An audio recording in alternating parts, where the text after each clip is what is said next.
Hi guys, Archie Luxury on the Archie Luxury live stream. I got a special guest, the Timely. Timely is back. I'm Timely's back. back. How Let's we doing? run the intro, guys, and let's start the show.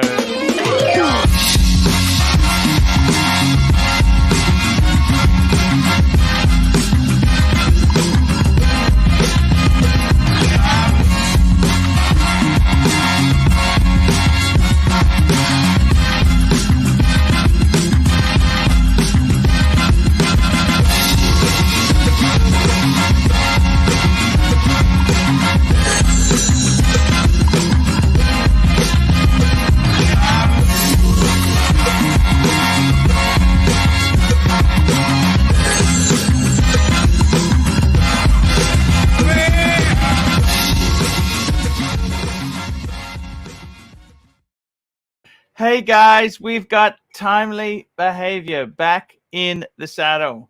Back in the saddle. How are you going there? How are you going, my friend? Good, good. Just a bit of a tumultuous end of the week, but apart from that, not too bad, not too bad. Yeah, no, that's Timely had to cover some gaps there. I got to tell you, Timely, that the terrible thing is in this well, I don't know if it's terrible or what, but there's such a shortage of good staff and that yeah, supply chain issues. You can't just get someone easily. You know what I mean? yeah. This It's is a very fucking hard. Yeah. And what do you do, man? And when you what have do you do? one of the key people come up with COVID, what do? You just have to press on, make sure everything's covered. That's all you can do. 100% right, man. It's You would fucking... say, it's hard. Yep. Now I got a special tribute to welcome you back. Can I show you my tribute? All right, go on. Okay. Go. Okay, we're going to welcome Timely back here. I'm going to show you this, okay? I'm actually wearing a different watch today for Timely. Oh, hang on. Hang on. Oh, hello. She's back. Yeah, it's not. I'll just get it. Just let me take it off. I'll focus it for you. Here we go. That's pretty cool. Back it up just a touch. She's a little blurry there. It's funny, eh? The watch can take up 3/4 of the screen, but you can't get a clear one because it's focusing on the face behind. Yeah. Oh, there we go. Look at that. Very cool, man. When'd you get this one?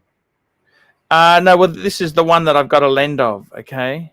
Beauty. That's the Reverso Grand Date. So I'm just trialing it, right? Yeah. And I thought, what a perfect day to wear it than when Timely returns. Thank you. Awesome. And it's a beautiful watch. It's a beautiful watch there. I got it. It's just because at the moment I got the Maserati Blue Daytona and the Reverso out, and it's a So how does it feel to have the Reverso back on the wrist? Look, I only just put it on 5 minutes ago as I started the show. Look, I've always loved that watch. You know, I mean, I get a lot of criticism. I got to be honest with you, Timely, I'm a little bit disappointed that people didn't embrace it coming back. I was hoping the community would rally around me and say, Arch, that's amazing. I'm so happy that you've got, but because that Reverso was very popular in the previous. Yeah, 100%. Now, just out of interest there, a video has just hit my Archie Luxury channel. Yeah.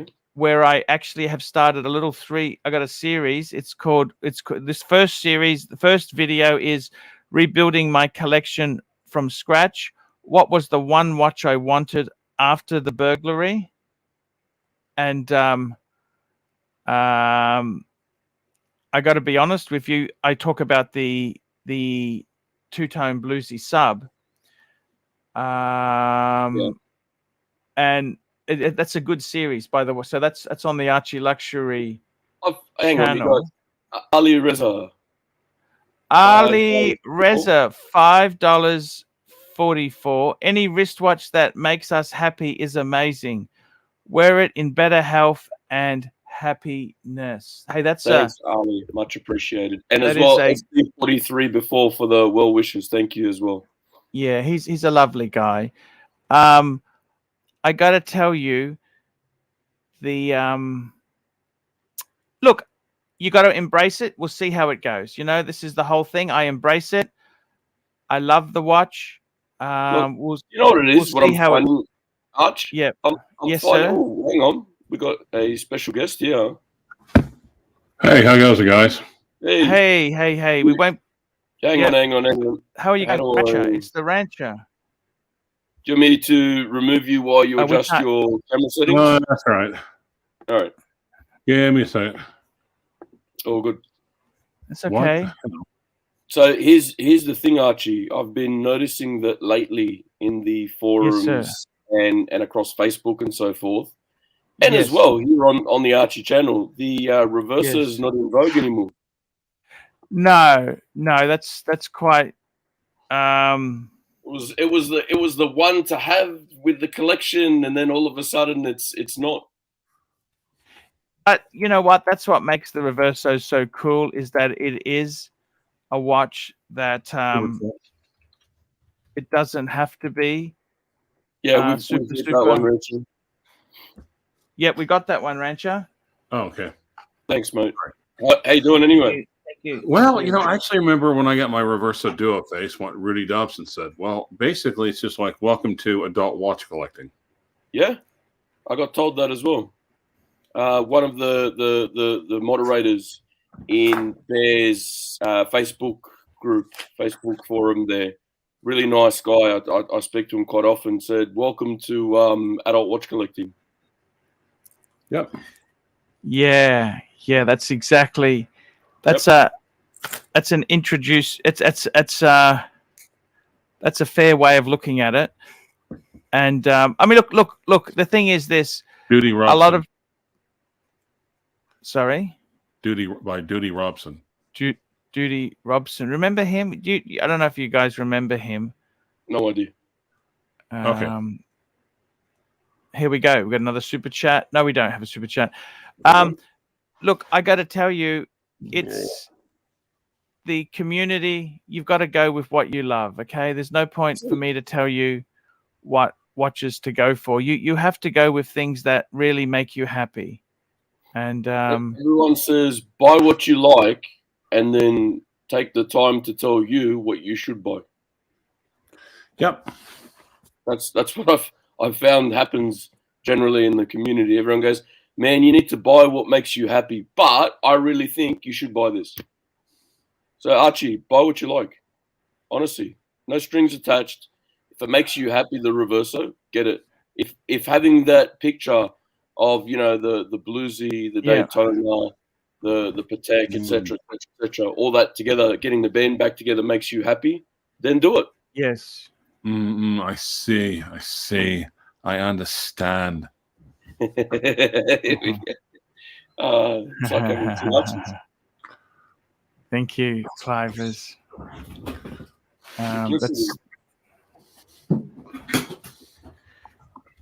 So, how have you been, Clivers? Tell me this. What's going on with you? You've got another one. I know what you could do. What you could put on the website. What's that? Pawnbroker. I'm actually. Please call.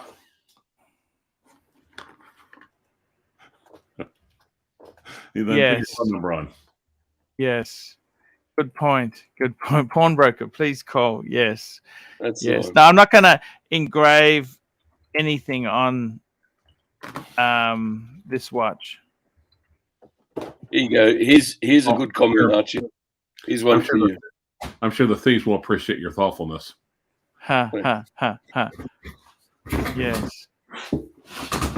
Yes, you're right there. Because we're living vicariously through Archie. As Narc told you, this is a business. Keep stock moving, Archie. Yeah, you got to buy things that make you happy, but you know what I mean? I kind of this hobby itself there, you kind of it's changed a lot. I don't know if you remember Doug DeMiro. You remember Doug? You guys are Doug DeMiro fans? Yes. Also, and Tyler Hoover. Also, yeah, JR. Yes. And I got to tell you, honestly, with your collection itself there, the thing is, when Doug DeMiro first came on, he had a Ferrari 360, and he got so many views because of it, right? Right. Nowadays, if you started a car channel and had a Ferrari 360, they'd say, big deal. So what? Well, you know what I mean? And that's kind of how the Reverso is. When I first got the Reverso, that's like 2010 sort of era. 2010, 2011, it was a very special watch because not many people had seen it. But now, big deal. You know what I mean? Like I almost need to have like a 5711, 5712 in rose gold or this to have that spectacular. Wow, that's amazing. Yeah. I've kind of, how do I put it? It's like starting a car channel with a 3 Series BMW.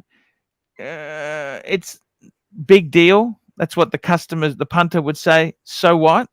Yeah. Does that make sense? It's no longer, wow, it's this. Oh, you always wanted one. Now it's, you got another one. No, well, it's just a reverse. They're saying, oh, that's not really that. It's like that line in Austin Powers.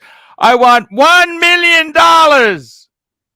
Just $1 million. You know, and he goes, well, that's not actually that much with inflation anymore. It's like, well, yeah, our legitimate businesses brought in $17 million last year alone.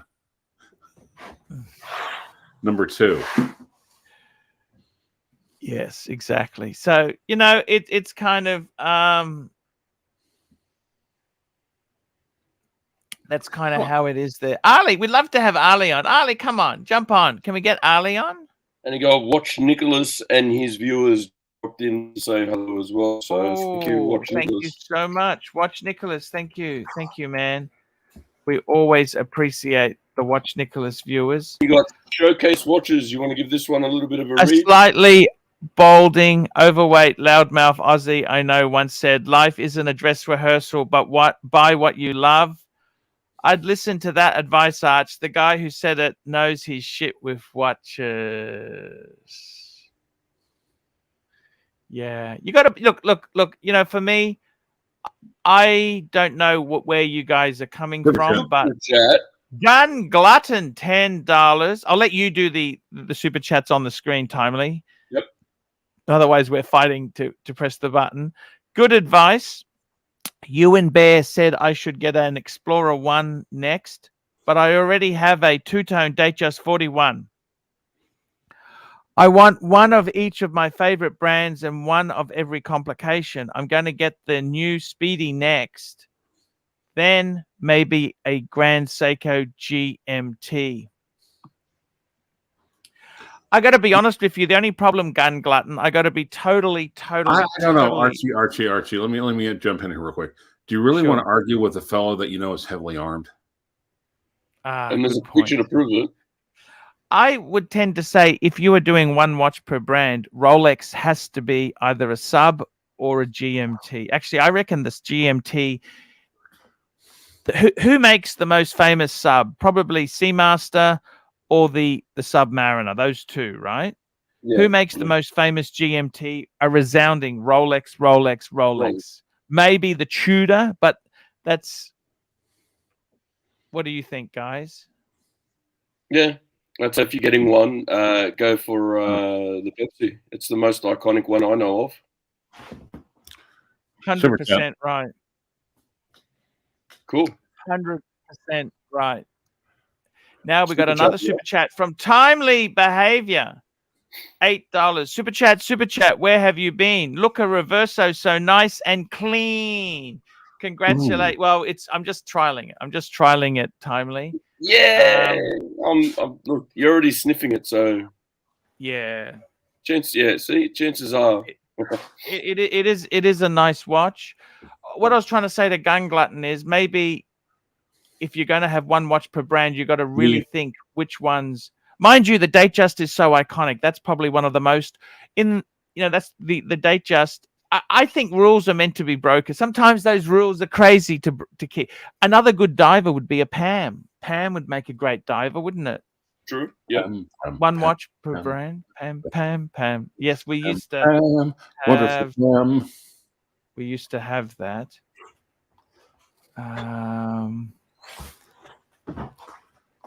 Yes. It's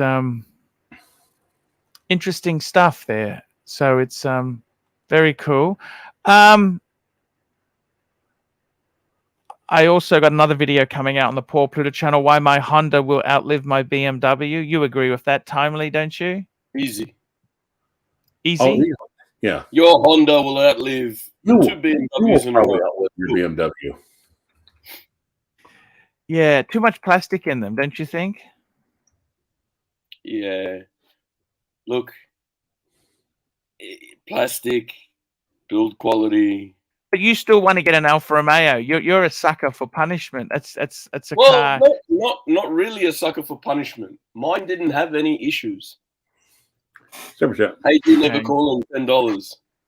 AD never calling $10. Only folks with Rolex like Reverso. Being able to flip the dial allows then to feel they have good value for money. Who needs two rectangular watches? Good point. Actually, I can remember being at probably Judge Hall's 130 arraignment docket, and there's a young guy. He was like, "Oh, hey, you got a sub-murder date, huh?" So, "Oh, can I see it?" He's like, "Yeah." It takes it off, and then I took out the reverse and I took it to him, and so he was really looking at it hard. I reached over and flipped it to the back side, and just blew his little mind. He's like, God, how much did this son of a bitch cost? Like $80,000? Yeah. No. You had a 976 Clive, didn't you? Believe so, yes. Because that's what Timely's got, isn't it? You got a 976. The 976 Monday. And we got that's a great watch. $20. Yes. Juco Ted, Arch, with the banks failing, should I put all my money into super chats? No, Duco, no, look. Duco, no. Actually, with every super chat that you send, you're helping to fight Australian illiteracy. So therefore, you could probably claim this as a tax deduction because you're fighting illiteracy in Australia. And we got the hunting cat. And just before Mikey comes on, baby super chat, baby super chat, baby super chat, baby super chat. Bring in some super chats. Let's get the thing happening. Super chat, baby. Super chat. Let's get this on, baby. Smelly. Hey, Mikey, what's going on there? We got a little bit of echo there. We just check how that's going. How's it going, Mikey? Oh, it's going well. Is the echo gone? Yeah, seems to be gone now. Echo. I just like to say, like, is there myself? They look as Yeah. Sure. Yeah, AD never calling. I'm a lost cause. I like Reversos and Alfa Romeo. I'm all kinds of stuffed up. 100%. Oh yeah, you're the outlier. Yeah. You like all that weird shit. Yep, that's the one.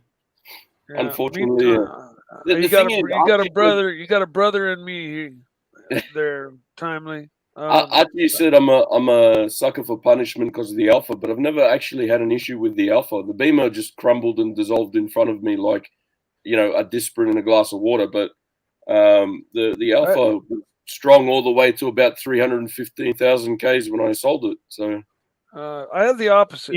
Didn't the Alpha get written off? I thought the Alpha got written off. Someone hit it. No, the Alpha didn't get written off. No, that was the car after it. I've had good experiences with all my BMWs, but I had an Alpha Spider, Alfa Romeo Spider. Yeah. The little convertible. Yeah. And that thing, blue head gaskets, every time I looked at it wrong. It was hungry. It just. Well, Mike, why did you was, keep looking at it wrong?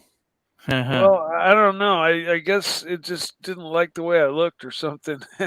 Yeah, but yeah, it just I'd pull the head and I had the block milled and the head milled, and I'd put the gasket back on, and then not even 1,000 miles later, it would start blowing water out the radiator. It pretends to be a whale. It's all right. It's supposed to do that. Yeah, I guess so. I don't know. I had nothing but problems with mine. I mean, the car itself handled and rode really well. It's just the engine always ended up having a critical issue that caused me to just get rid of it. Speaking of critical issues, Saad's talking about an issue at the moment. You got Ivar banned. I don't know how he got banned or who banned him, but can you look into why he got banned first? And then if it wasn't any particular reason, unban him? Yeah, sure. I certainly didn't ban him. I've never used my wrench ever. So because we need to find out why first, though, because if there was a legitimate reason, then I mean, it stands. But I don't think there's someone with a wrench got a bit funny one day, then why would anybody ban Saad? I mean, Saad's cool. Not Saad. Ivar.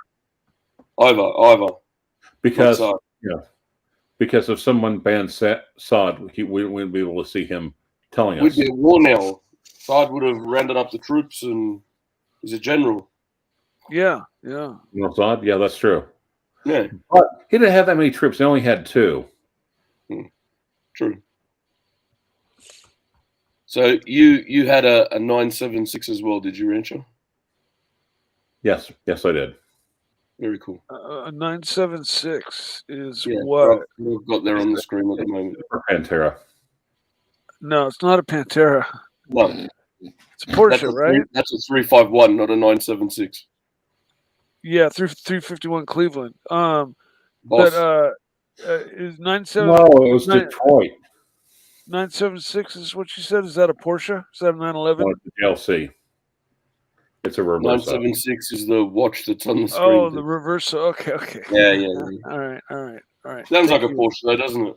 Yeah, they got 993 and 998. They got the 911 is the basis car, but then they started adding all these designation numbers to them later on. Especially when they went to the water pumpers.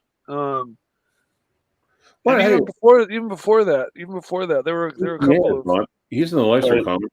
Why don't we log him on, and I'll just get off and make room for him. Who's this? Who's that? Big Tenier, Jen Tingler.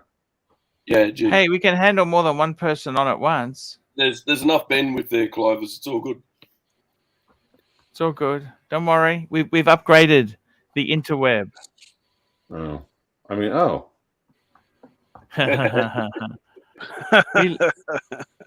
We have the technology. Better, faster, stronger. Hey, speaking of the 80s, remember that $6 Million Man? That was the 70s. Genius. He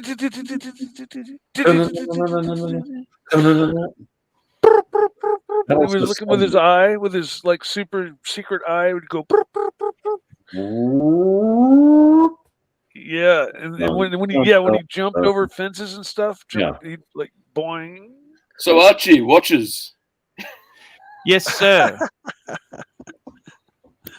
I got to tell you, you've got to buy what makes you happy. That's the most important thing with these watches. Today's topic, 2000s TV, movies, and watches. And I got to tell you, the 2000s was an interesting period. Pam was crazy, early 2000s. Pam was big.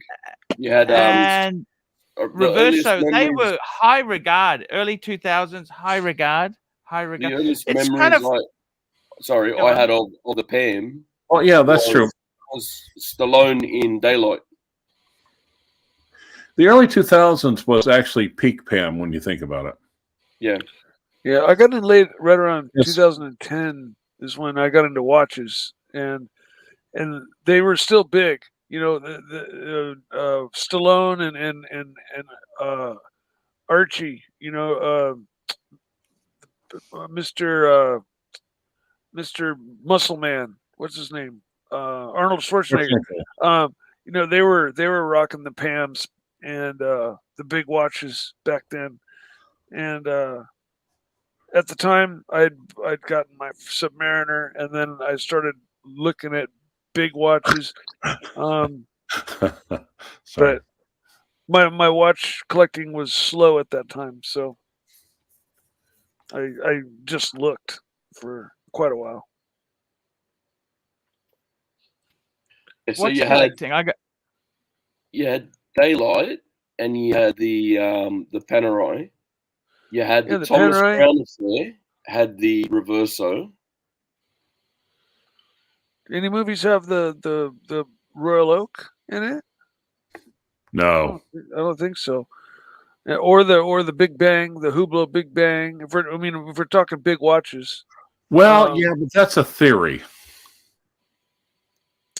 Well, I'm just saying, like 2000s and big watches. Like trying to name off the big watches I can think of. Super chat. Here we go. Gun Glutton. My favorites are Rolex, Omega, and Grand Seiko. I'm a simple man. The Grand Seiko I want for a GMT is the SBGM 221. I'm middle class. I won't have every complication, but I'm thinking Datejust 41, Speedy, Grand Seiko GMT, then maybe a Tudor diver. So the SBGM 221 is this watch here. Ooh, I'll just take that super chat off the screen for a minute. That's actually, I love the greeny aqua bluey 24-hour hand there. His response. It's a pretty watch. Watch Rich Tech. What are you wearing? Oh, Archie's wearing his Reverso today, right? Reverso. I've got it on lend at the moment. I'm just trying it. No, actually, James Cameron today. Doesn't look like 44, does it? No.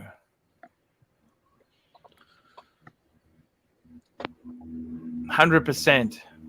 100%. AD never call him. $10. AD never calling. We love your support there. AD never calling. $10. Who has broken lamps, gargle throat, Ducati, resin, burlwood, too many drugs, bike repair tools, sex toys, demos, lathe shavings, $15 mini marbles, and a James Cameron. He's keeping forever. Me. Me. Yay, that's me.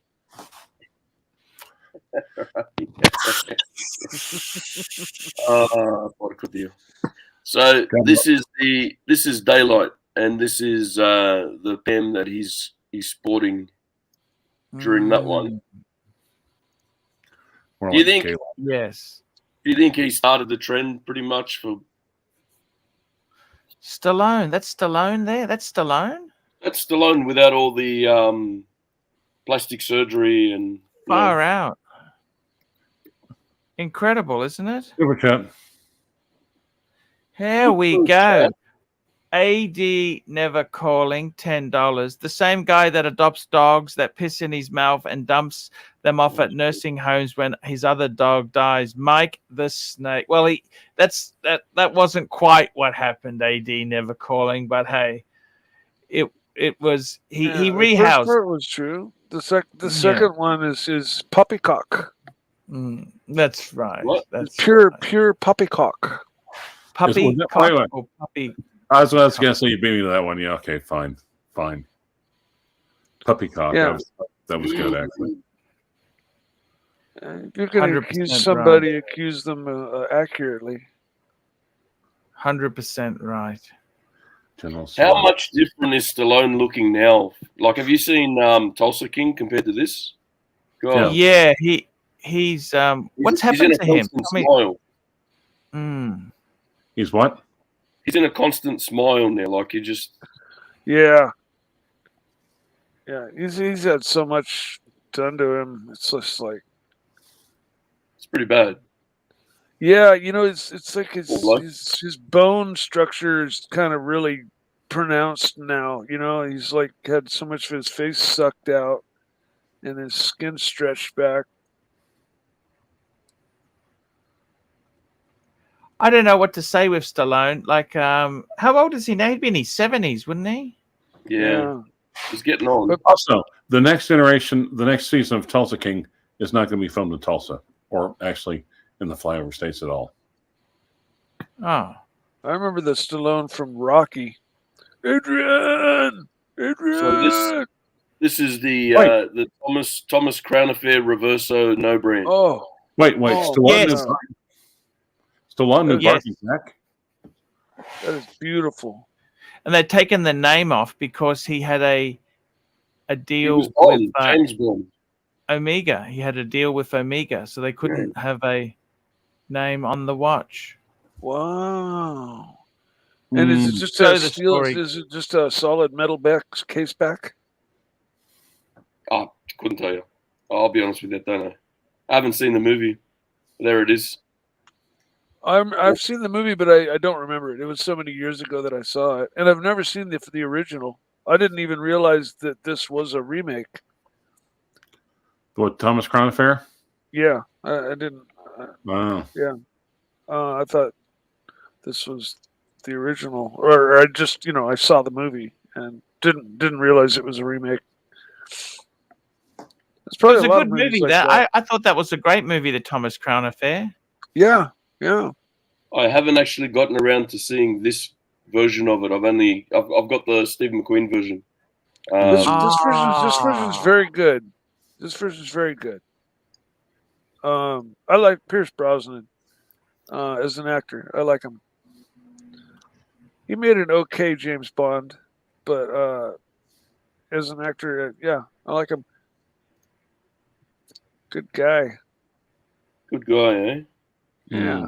Really, really, really good like man to his wife, I think, who like died of cancer or something, but he stayed by her side and was very, very Yes, he was. took That's care correct. of her Correct. took care of her very Correct. well and was very very strong in taking care of her, Yes. staying by her side.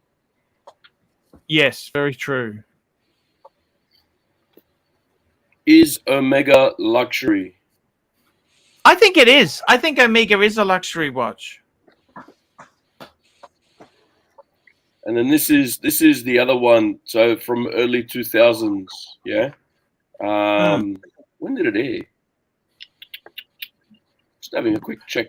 It's either late 90s. 99. I thought it was Balloons. No, this one, 24. 99 balloons. 99 Luft balloons. Super Here chat. we go. Archie. Super chat. Fern J75, $10 was offered the Lange 145.029 by one of my local dealers. It's a complete set for 100,000. It's not a minute repeater, but pretty damn close. What are your thoughts? Buy it or pass? Holy fuck! Let's have a look. What? You want me to bring it up, Timely, or you bringing it up? I'll bring it up. You got a spare 100 laying around. Might be worth it. Just read out the reference. 14. Sure, 145.029. It's a Lange.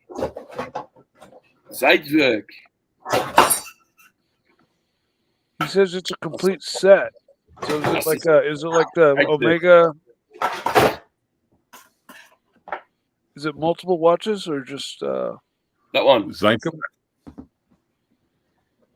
It's Archie? absolutely beautiful. Absolutely beautiful. The Zeitwerk in 18 karat. Oh my God, that's a beautiful watch. We can see it a bit better. But yeah. Look, $100,000. That's a lot of money. Shit, it's. There's a lot of watches that have this like really contrasting dials that are similar to this that I don't like, but this one I really like a lot. The front dial, and this is a hand winder, huh? The only thing is, a Zeitwerk itself. I thought they're about 60s, aren't they? 60s. You get a Zeitwerk for. I thought that's the sort of money. Love the crown placement. I think the white gold with the black is a little bit more, but 100 seems. The only thing, right? And JJ ruined it for me. Nice guy, but he ruined this watch. He said it looks like a fat kid in a t-shirt. Look, no, it doesn't. You know what? I can't. That doesn't do anything. I don't mind. I don't mind. Yeah, But that's if you want to really stretch. $100,000.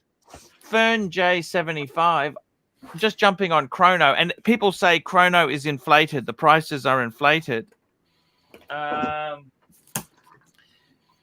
Chrono itself there is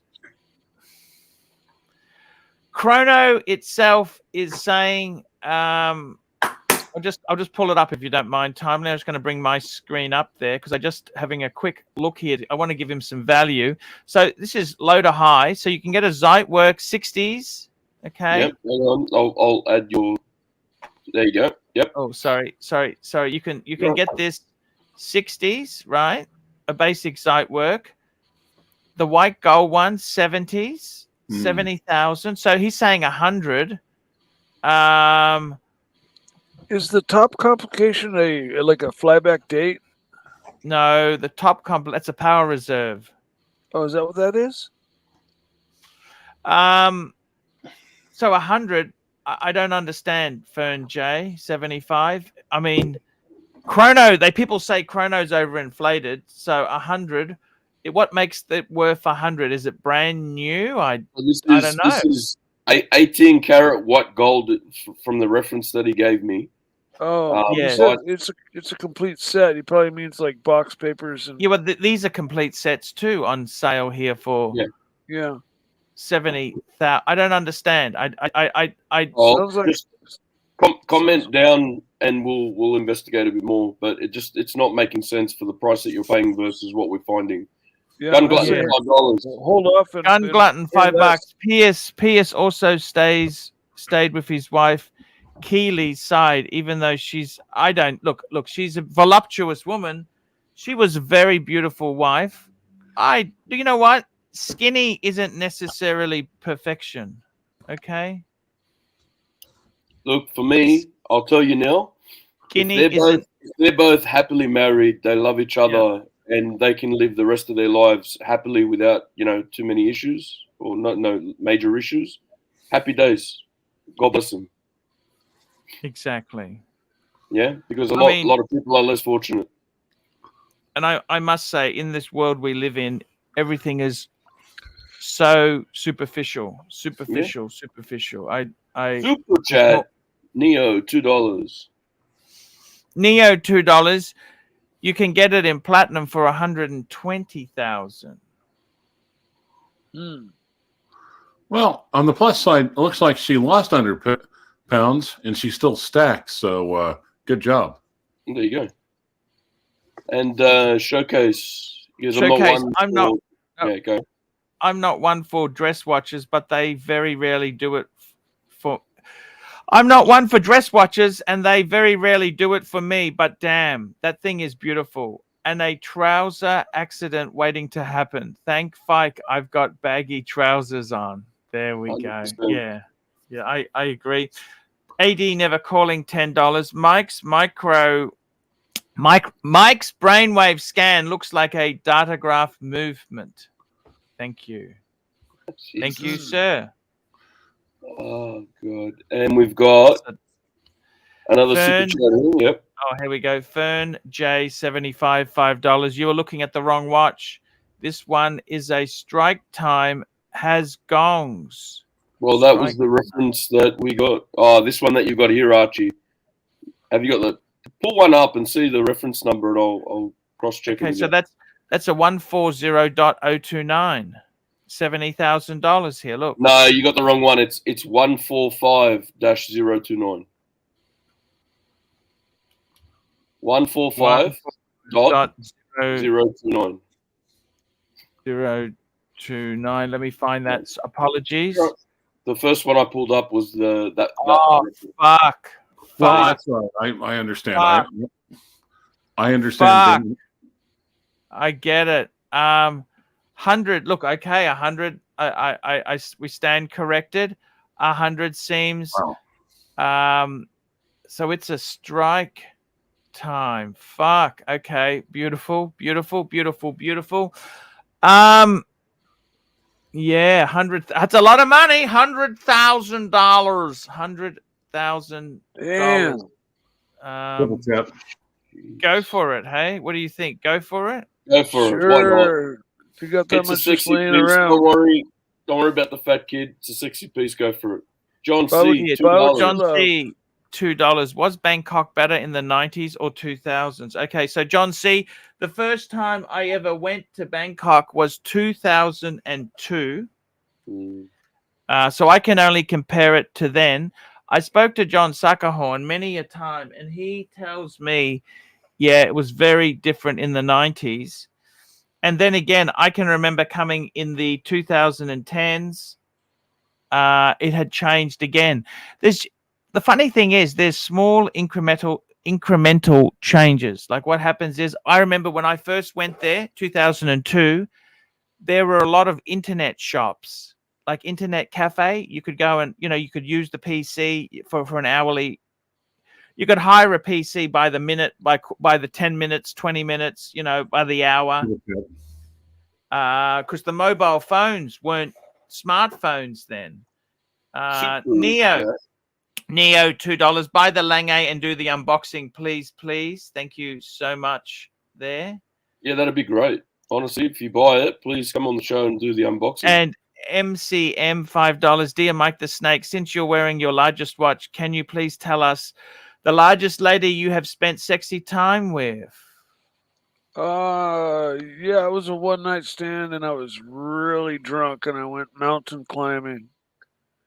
And in the morning, I realized what I'd done, and I slipped out very quietly, very early. So you abseiled down and then slipped out very quietly. Exited stage left before anybody was awake. And I got to be honest with you, I kind of like some bit of bulk on a lady. I don't think you always have to go skinny. I like a bit of variety there.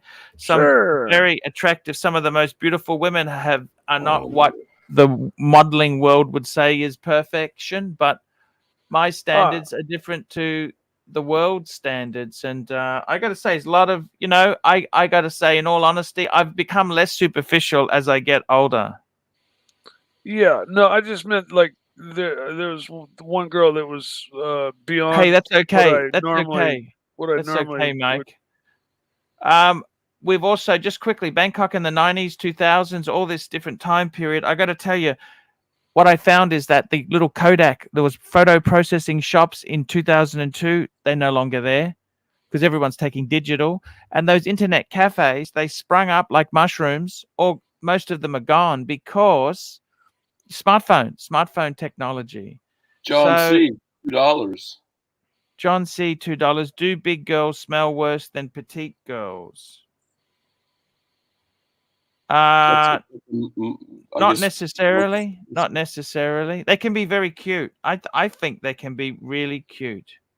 I got to be totally honest with you. They can be really cute. And the other thing is, with bigger girls, you don't have to. Slimmer girls, they always, if you're a little bit larger yourself, they'll always say, oh, you should lose weight, you should eat this, eat that. Whereas larger girls, you can just be yourself. You can eat a fucking ice cream. You can have a bit of chocolate. You just have more relaxed time with people. M3 6-speed $5. Arch, remind me your collection post-robbery. Explorer 2 Polar, Bluesy, right? You happy? What's next? Okay, so what I actually have been able to do is I've got a bit of a HELOC, and it's 4-piece. We have got Explorer 2. We have got a Bluesy, Maserati dial Daytona, and a Patek. So the Reverso's on land, and I can also, I'm just taking a bit of time out. I'm not rushing into building. I don't need to have the same as massive monster collection. So I've taken a little bit out. And and we'll see how it goes. We'll see. A good friend of mine, Dave, has helping me shape the collection.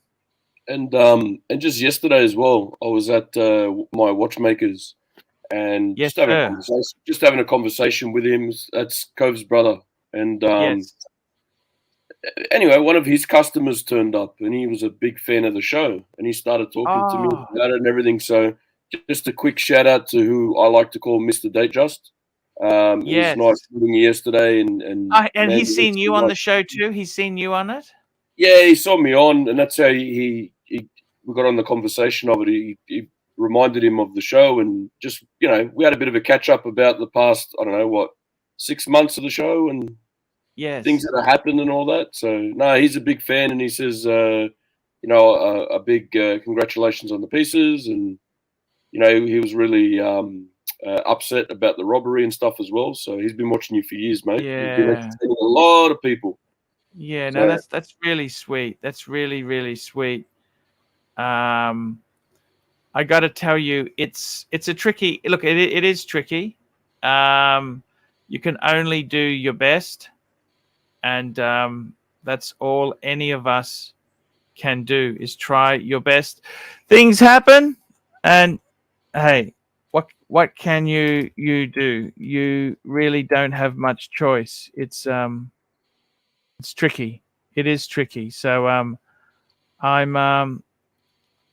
very grateful that no one was hurt, and we can easily build a few things. It's okay. It's okay. I'm also looking at maybe doing some more travel, and that we'll see how we go. We're just getting in the groove. At the moment, I just want to get in the groove and make sure we're delivering good entertainment. That's why we've got a hypothetical question for you. If you had a long lost relative that you didn't know that passed away and left you a large sum of money, would you buy one of these? One of these Zeitwerks, you mean? Yeah. I think it's a good question. John C, $2. Whopper or Big Mac? I got to be honest with you. I'm normally not a big fast food eater. I'm trying to stay away from that. It's not going to help me. But you got to sway one way or the other. He paid $2. Come on. I go Whopper. Whopper. Flame grilled. Flame grilled. It's flame grilled. It's flame. You got to go Whopper, don't you? The burgers are better. There you go. Done. Burgers are better. Yes. There we go. Flame grilled. Flame grilled. I'm not a big fan. Can we take the cheese? I don't want cheese with it. Is that okay? Yeah. Whatever you like. It's your burger. Yeah. Yeah. So would you get one of these Zeitwerks? Look. I will be totally honest with you. It is beautiful. And Bondage, when I saw Bondage in America, he had a Zeitwerk. It's an amazing watch. Okay, it is absolutely amazing. I think for the money, it's something that I think it's.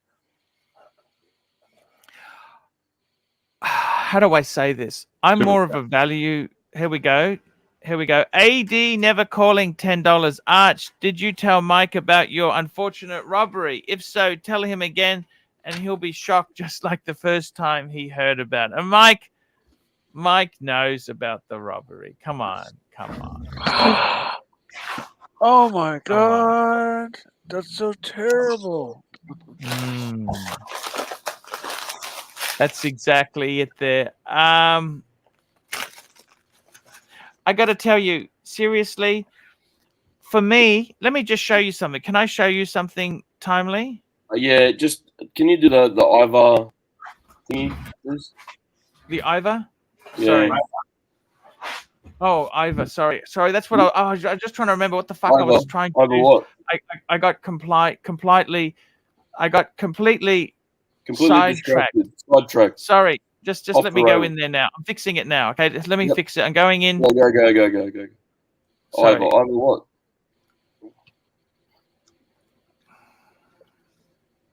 Let's fix the Ivar issue because we don't want to piss off the general either. The last person I want to go to war with is General Saad. I'll be honest with you.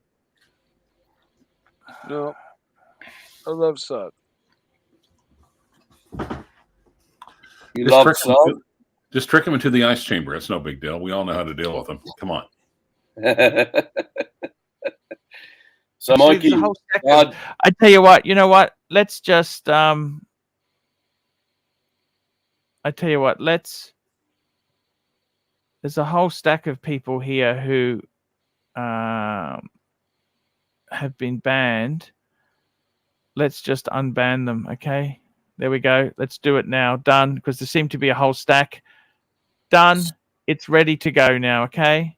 yeah, Mikey, I got a private message from Sadi. He wants to know what's going on with the boxes as well. He texted me. Pandora has opened the box. Same answer as before. I'm still working on it. He said he can't hold the buyers off too much longer. They're getting impatient. And I'll tell them to hang in there. So I got to tell you, sorry, Mike, John C, $2. Mike the Snake, would you ever have relations in a Pantera? Too small. Yeah, I don't think it's possible. Too small. It's not very fun in a car. I can say that for you. What I was going to say to you, Timely, is, you know what? $120,000. You said to me, Arch, would you buy this or would you buy that? Let me show you two pieces I would buy if I got left 120,000. Can I show you two pieces I would buy? Absolutely. Now that's not to say the Lange is garbage. I didn't say that, right? No. But let me show you. Not your Let thing, me show right? you. I'd buy one of these. Yeah. And by the way, that's for sale at Luxuria. Ooh. That's beautiful. Yep. I'll show you what else I would buy.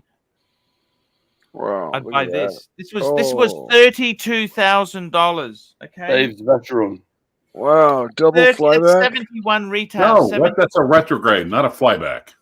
Okay. Retrograde. Is that what it means when it goes to one side and bangs back to the other? Yes. Super chat. Exactly. Okay. Exactly. Okay. I had my terminology incorrect. AD never calling $10. Mike and I are the exact same age. I'm so grateful I killed 4 billion less brain cells than he did. I love you, Mike. Pantera for life. Yeah. Luckily, I'm one of the gifted ones, and I have 4 billion extra brain cells. So, I'm back to normal. I got to tell you something. With these watches here, I'll tell you what else I would go for. So, Timely, if I had 120,000, I'd get one of those manual wind Pateks. Right, I think those are special. I would go for one of these Vacheron. See, 32,000 secondhand is not terrible. You know what I'm saying? Yeah. That's the sort of stuff I'd want to get. Is kind of value stuff that means a lot to me. Okay. I personally like Vacheron more than Patek, honestly. Oh, and Clive sent me. What are these, Clive? Tell me what they are. Do tell, Clivey. They're watches. So that Omega Constellation Paipan. You're buying this? Tell me the story with this one. Yeah, I'm going to bring it up. And I'm going to bring this up. Also, the what? Sorry. Seamaster 321, CK 2907. Yeah, that's beautiful. Fuck. Very cool, man. These used to be quite undervalued. Are they still? What are they going for now? Paipan Omega. Yeah. Well, it depends. If you're in the right corner of the flyover states, you can still find them undervalued. Yeah, okay. They're very reasonable. And this is the 321 Seamaster. Look at that, the 321. So how much is that? How much are they? It's really hard to tell because they're all over the place. Bear Clooney watches. He keeps showing that shitter too many times.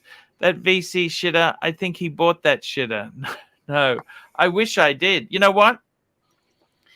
That's the tricky thing because it's not far more than the Daytona, Maserati Blue Daytona.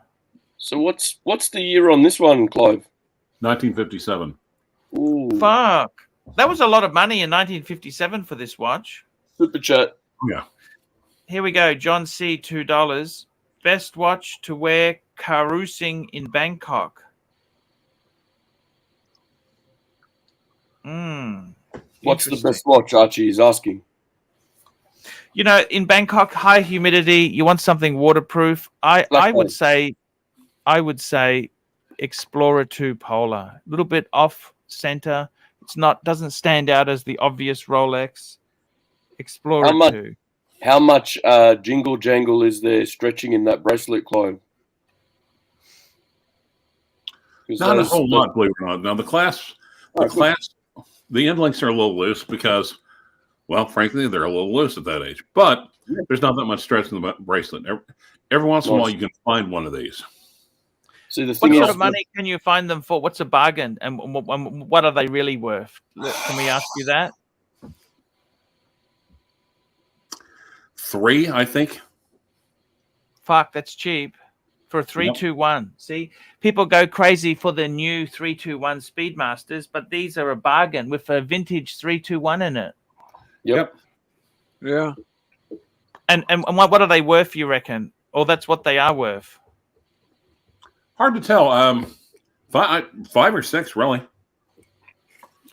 Bear Clooney watchers, please upvote and support best and most honest live stream on YouTube. Super chat with topics, questions, and trolling. That's from our Bear. Sure will. Sure will. What channel is that? Is he talking about? Come on, guys. Some thumbs up. Trolling? Let's get them going. What's Get some trolling? likes. Get some likes, guys. Let's get some likes. Let's get some upvotes, guys. Let's do it. It's free. That's really cool, Clive. So have you bought these or you're buying these? I bought I those. like the beads of rice bracelet. And the pipe pen. How did you go with that? Is that all like everything serviced, everything good to go? Yep. Minty? Really, really good condition at Safe Queen. Kind of sitting at a desk somewhere. Yeah, Trying to find a bracelet for that one, which is tough going.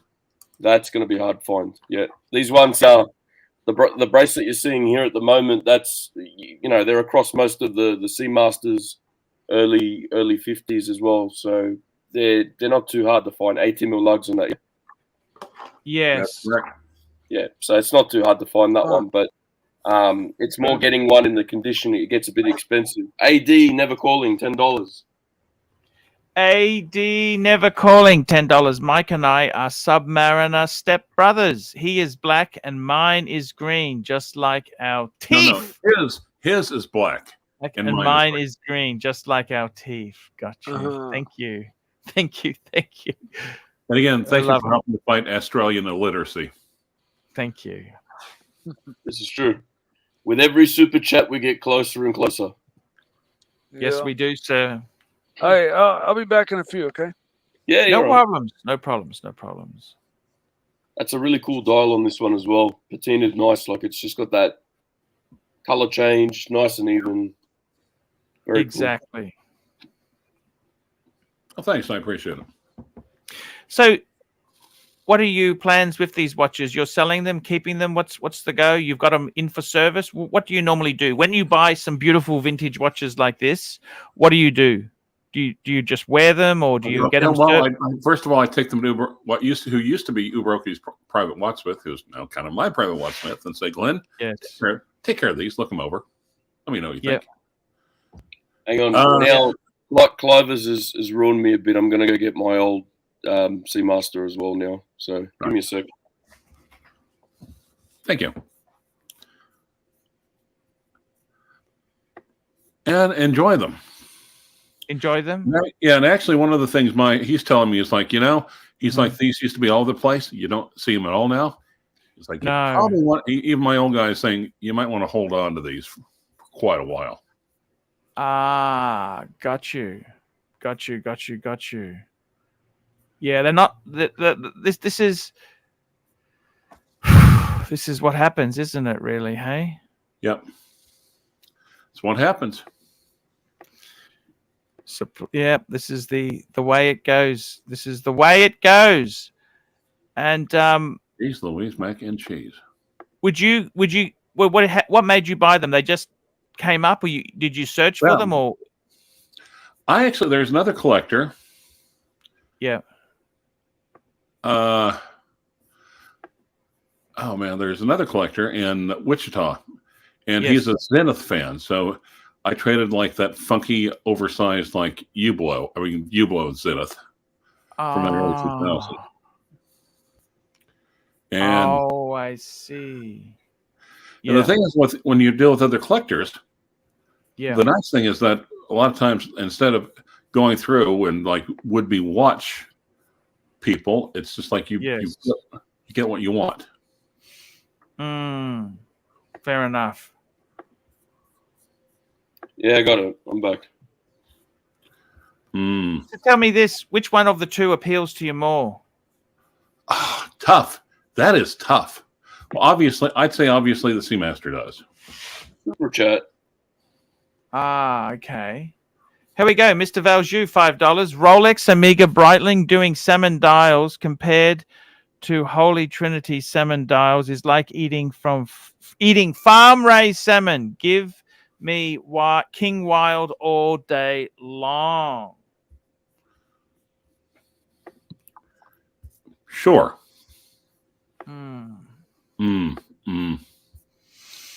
But at least it's still salmon, but it's still technically salmon, isn't it? Right. Salmon is salmon, you know? Yep. It's nice to have some salmon. Salmon is salmon still. Farm-raised salmon. I walked away to get a watch. I come back. We're talking about fish. What's going on? Sorry, talking about fish. Hey, bring up the watch. Bring up the watch, Timely. Oh, hang on. Yeah, 1 sec. Take it off. Bear's not going to like it. You're probably not going to like it. That's okay. That's okay. It's vintage. Ta-da. Ooh, look at this. Omega, unbranded Seamaster with a 351 bumper. 351 bumper. I love the bumper, don't you? Bumper. They got a really nice. Look at that bumper. Bumper, yes. What era are we talking there, Timely? 1950. 1950. Okay. Right on the money, 1950. So it's 2 years after first Seamaster production. Wow. Oh, thank you, Bear. I appreciate that. No, it's just the size of it. That's all. It's a 34. And what's that galet you sent me a picture of, Clivers? That galet. You just sent me a picture of a galet? Yes. I'll just bring it up on the screen. Is that another watch you bought? Yeah, actually, it is. How much did you pay for that, Clivers? Believe it or not, less than $2,000. We like to live through your buying. We like even though I'm more of a modern guy, you know this, but I love to live through. I like to see. That's the same as Timely. Even though they may not be my cup of tea, I still love to see what you guys buy and look at. You know, it's a 3 register. It's from the early 50s. Yeah. It's got a Valjoux 71. Do you know what else a Valjoux 71 was in? Tell me. Come on. That was in the Rolex. Was that in the Rolex early pre-Daytonas? Yep. Chronographs? Exactly right. Yeah, because Rolex used the Valjoux for a lot of their 727s. They used a lot of Valjoux. A lot of manufacturers use Valjoux movements. And this one just on a bracelet, aged bracelet, can't beat it. What sort of bracelet is it? It's an oyster type. It's an oyster type bracelet. Is that original to the watch? No, it's definitely not original to the watch. However, it is it's basically a replica. But you can say, but it doesn't have any Rolex markings.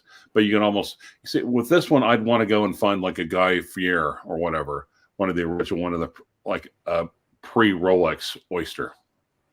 This is what a 40s piece, Clivers? Early 50s. Early 50s. Wow. Okay. Amazing stuff. Can't beat it because it's brutally beaten already.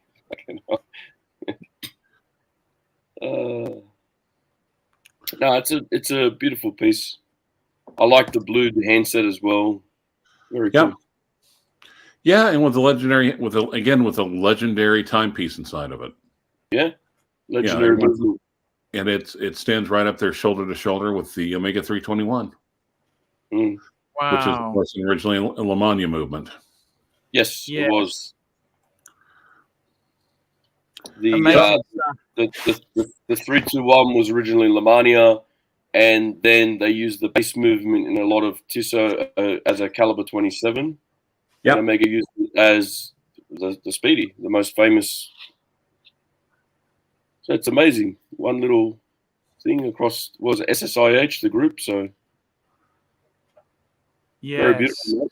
So you went on a bit of a spree, did you? Yeah. Well, no, actually, just a couple of people know what I like, and they're like, "Hey," I'm like, "Ooh." How'd you go with that collector as well that was buying up a lot of pieces? Actually, the dispensary guy, he's kind of disappeared. He's disappeared, but I think he'll be back. Okay. I'm not going to get butthurt about it either way. No, but it was just nice at the time, wasn't it? Oh yeah, absolutely. Archie, what's so eye-catching down the bottom left of your table there? I was just looking at my reverse. I was just thinking. You know what I was thinking as I was looking at it? I was thinking, you know what? Does everything have to be Rolex? I mean, this is fucking beautiful. You know what I mean? You're just looking down there. It's on my leg here. Just thinking, fuck. And as for the Cardinal group, those two pieces those two chronographs I just showed you. Do you know who in the Cardinal group is in love with both of them? Who's that? Guess. Take a wild guess. Vintigny? Nope. BBW. Of course, Doc BB. He's a great guy. Have you met him? No, I have not, but I think he's a great guy. But need I mention he's got a couple. He's got a pair of 4-digit Daytonas. So everyone that's doing all the snarky comments, fine, good, great, but I kind of value his opinion a little bit more than you snarksters and like live stream comments. Well, Bear Clinton, no. Bear, he doesn't. Well, I don't care. I think he's actually, in fact, bought the Reverso Bear, but officially he's not. Officially, he's still just looking at it. But we basically know what this game is. Yeah, I got to tell you, Clive, it's on loan with an option to buy at the moment, but he's going to come back next. The deal's done. Oh, that's what I'm thinking too, because he'll probably come in the next one. Okay, all right, guys. All right, yeah, well, I've already. I'm actually thinking. I'll tell you honestly, if I want to get the Reverso, I'm going to have to return one of the two tones. Ooh. And which one? The Maserati Blue Diamond? I don't know. I don't have unlimited money, Clive. Yeah. Well, that's going to cause people can start writing now. This pitchfork's getting sharpened. What are you doing? No, but you can't keep everything. You know what I mean? No, like I'm aware of that. I mean, ABC's in support of the Reverso here. Forget the Reverso. Yeah, I know. So, you're being sarcastic. Got it. I'm being an Australian. Sorry, with dry humor. Mobster HELOC for Reverso. The problem is, interest rate. Bear Clooney watches. Bank will own house very soon. I mean, the problem is rates are getting high. I'm going to read this one. Bear Clooney watches. Super chat and save his ass. Sorry, his ass. That is true. Yeah, that's true. True. I got to tell you, seriously, in Australia, they're about 6 to 6.5% at the moment, the variable rates. Oh. And if you want the Bear to jump on the panel, $50 US super chat, and he'll jump on according to one of his messages earlier on in the chat there as well. We'll get the Bear on. So that Bear can tell Archie, You're going to hand back a Rolex for a fucking Reverso. Are you out of your mind? But it also frees up a lot of money. You understand? Hang on. It puts back. Hang on. But don't tell me. It's not me you have to tell. Okay. Look, I got to pitch it. To the bear. That's the one. Mr. Valjean. Mr. Valjean, $5. Archie, avoid option buying. To quote fella, you need a proper bid offer. Option. I understand. And bear it is. I gotta be. This. What size is this Galet? Like a lot of these were like 36, 35 mil, weren't they, Clivis? That's yeah, but that's it's either 37 or 38. It's oversized. Okay. Wouldn't it's just I love the patina on the dial, Clive. That's the one. Thank you. 38. What was the first Speedy size? Was it for the Mercury missions? That era Speedy. It was smaller. 38. I don't know. Let me look. Size. You know which ones I'm talking about, right?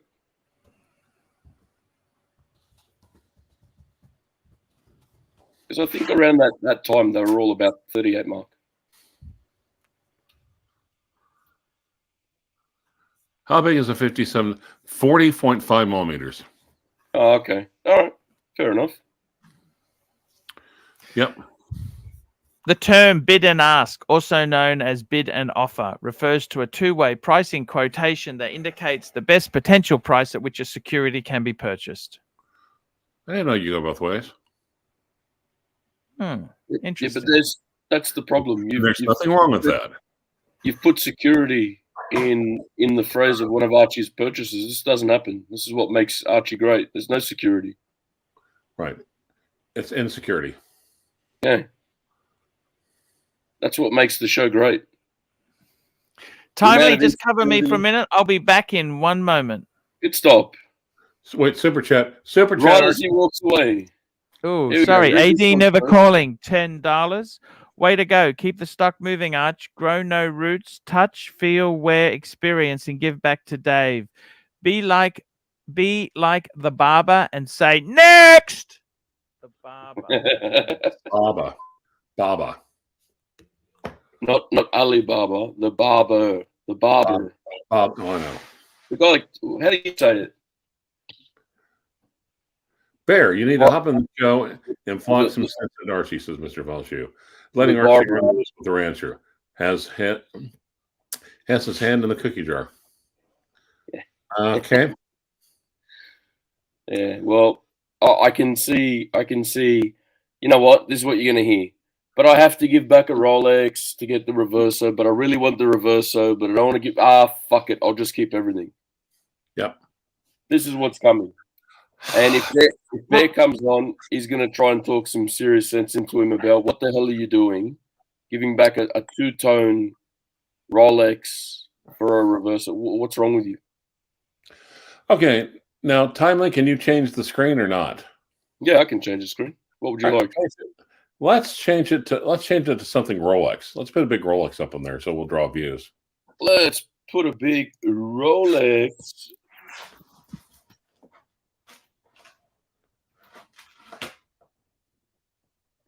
Oh, we might as well go with one that oh wow, we're talking about.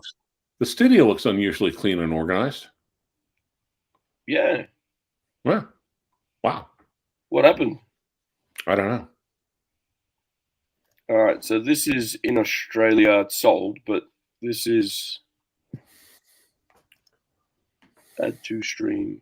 Let's see what comes up here. Lolex, please. Bear's calling for a Lolex. It'd be nice if the picture loads. That'd be great too. Lolex. Australian internet. Jesus. Yeah, it's fucking pretty bad here. Oh, what happened? Dixon Watch Company. Yeah. Yeah. He's okay. Fair enough. We couldn't get that one. All right, let's go for another one. Jesus. Dixon. That must be a website problem. Here, we'll share this one.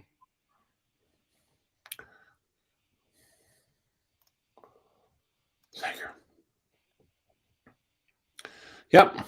This looks like every other bluesy Rolex two-tone. Ever This seen? is one that he's thinking about handing in. Oh. Okay, is it ceramic? Archie's one at the moment is. This is as well. That's Australian pricing, but this is one that he's looking at, handing back to get the Reverso. Man, that's tough. And there's two fundamentally different. There's Lolex. There's two. Is now a Timmy Tugger. I have no idea what a Timmy Tugger is. No idea. No, but man, that's tough because fundamentally different watches. Hey, Mike. No, you won't get him. Mike, everyone wants to hear Pantera stories. Hello, guys. He's back. Whose watch is this, Sega? This is one that's just out there at the moment, and I'm having a look at. No, it's not. It's out of stock. Oh, it's out of stock. But anyway, it was one that was for sale, Australian, 23. You're looking at pissing that off, or you're looking at pissing one of these off. Oh. What would you So do? So my question is to Clivers, which one should he get rid of for you to then say later? For you to then say later he shouldn't have got rid of it. Well, the trouble is that in the Reverso, it's like the difference is the dichotomy between Archie Luxury and Paul Pluta. The Reverso is Paul Pluta. However, the Perverso is Archie Luxury. So Archie, which way are you leaning at getting rid of for the Reverso? And what's your plan? Let's go through your plan now. Come on. Look, the other thing is too, you got to remember, right? I think the Maserati Daytona is just a gorgeous watch. I honestly, I don't know. I don't know. I'm thinking 4 or 5 could be enough. I'll tell you what's not going. The Speedy was a gift to me, right? That was a gift. So that's definitely not going, okay? Speedy is staying, okay? Because that was a gift. It's poor form to get rid of a gift, correct? Yeah. The next thing I am looking at really is that the Explorer, that's the link to the previous collection. So I don't want to get rid of that. You know what I'm saying? That's kind of and that's a white dial, right? Yeah. The white dial, I think there is like a long-term connection with Archie Luxury. Likewise with the Speedy. So in a lot of ways, if you're choosing these, it's almost 2 tentative steps of going back to the original, Archie 5. Yeah, I'll be honest with you. I don't give 2 hoots about it being the link to the old collection. You've always had a white dial Polar, Explorer too. So, I mean, for me, that's more, it's just you. It's you, Arch. It's you. So you. Oh, you. Yeah. Fair point. I got to tell you, sometimes I just feel the gold bezel is a bit you can easily scratch it. You got to always be careful. Don't scratch it, Art. Don't scratch it. Don't scratch it. Don't scratch it. That's always something you got to be aware of. You know what I'm saying? Yeah. Oh yeah. I had the two-tone Yachtmaster. Same thing. Yeah. Big, soft thing. Look, scratch it. Might as well be made out of marshmallow. I've told you before, if you're gonna get rid of a watch, right? Look, not get rid of a watch, but when you had them both, you were like, oh, should I get rid of the Bluesy to get the Daytona? Yeah. You got two blue dial watches, two-tone. If you're going to get rid of a Rolex, I would say the Bluesy again, because one, it's more obtainable because it's more available. I'm not saying it's cheap. I'm just saying it's more readily available. There's more out there. Yeah. And the Maserati Blue is more of a fuck-off piece. It's more of a step up above it. Right? So if you're going to get rid of one of those two, that would be the way to go. Yeah. The only other thing I can see to go would be the Patek. But again, do you really want to be without a Patek? You know, the thing I like about that Patek is it's a one and done. It's manual wind. Yeah. There's no date to fuck around with. It's just Right. simple. And I think white gold is just such a cool metal. You know, white gold. It's kind of out of all the Pateks I had, I love the 5107 I had years ago. And White this reminds me of gold. Yeah, because it's got the best. But okay, let me jump in. But if you're wanting a Rolex collection, you've already got a Rolex. So that'd be a Rolex. So number one, the Explorer 2. Number two, the Speedmaster. Then the Reverso. If you sell both these the second and the third Rolex, both the Bluesy and that, not only does that free up a lot of cash and take care of the Reverso, but it's step going back to like peak Archie. The thing is, the Reverso is a fraction of the price. You know, I could have three. Why don't you get two, not three? Why don't you get two for it then? So what about this? What about this? What about this? What about this? Yeah, you've got a rinse and repeat watch there. You've got the two-tone Bluesy and the Maserati two-tone, right? Bluesy big one. Yes. Because Bluesy, I'd say get out of the Bluesy for two reasons. One, if you ever want to get back into them, they're easy to find. And two, every Bogan now has one. Ooh, I'd say both. I'd say stay with the Polar Explorer. Then go to the Speedmaster, then the Reverso, and then the Patek. The Patek is the fourth one, and then for the Archie 5, you just need one other one. And the fifth one would be the piece de resistance. Yeah, but it's Archie 5 and 1 on the wrist, isn't it? No, it's not. Look. No, we don't have any boxes. They were taken. All the boxes were taken, so there's no more boxes. No more boxes. We don't need boxes. Speaking of boxes, did you go to LV? Yeah, they're going to let me know. They didn't seem that keen, but they took some. They didn't want to hang on to. I said, "You can hang on to this and let me know." They said, "Oh no, sir. We're moving location. They took a whole stack of photos, and I'm just waiting." We're moving location, so 4 years later they're still there. No, I think they are. No. I think they are moving, but okay. So Archie, you've got four. Get rid of. I mean, like I said, so sell off the Maserati Blue, sell off the Blue, keep the Explorer 2, keep the Speedmaster, keep the Patek. That means four. Yeah. You just need one more. One more. One watch, one brand per watch, or one watch per brand. Yes. Interesting equation there, guys. So it would be a shame to get rid of the Daytona, wouldn't it? Then you'd need a diver. Yeah. You know what? My brain is a bit. Sometimes the worst thing you can do is have too many choices. Oh yeah. So sometimes. So like I said, so the Reverso is just the dress. Well, technically, the Reverso and the Patek are at odds with each other because they're both dress watches. Yes. And how many dressy occasions do I go to, really? But the Speedmaster is the chronograph. The what is it? Explorer 2 is the GMT.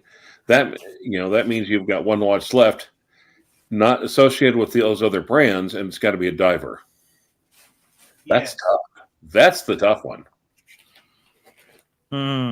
So if someone else was in that position and basically said, "I've got a Patek 3-hander, I've got a Reverso, I've got an Explorer 2, and I've got a Speedmaster. I'm looking for a diver that does. I don't want to repeat brands. What should the fifth one be? What advice would you give that person?"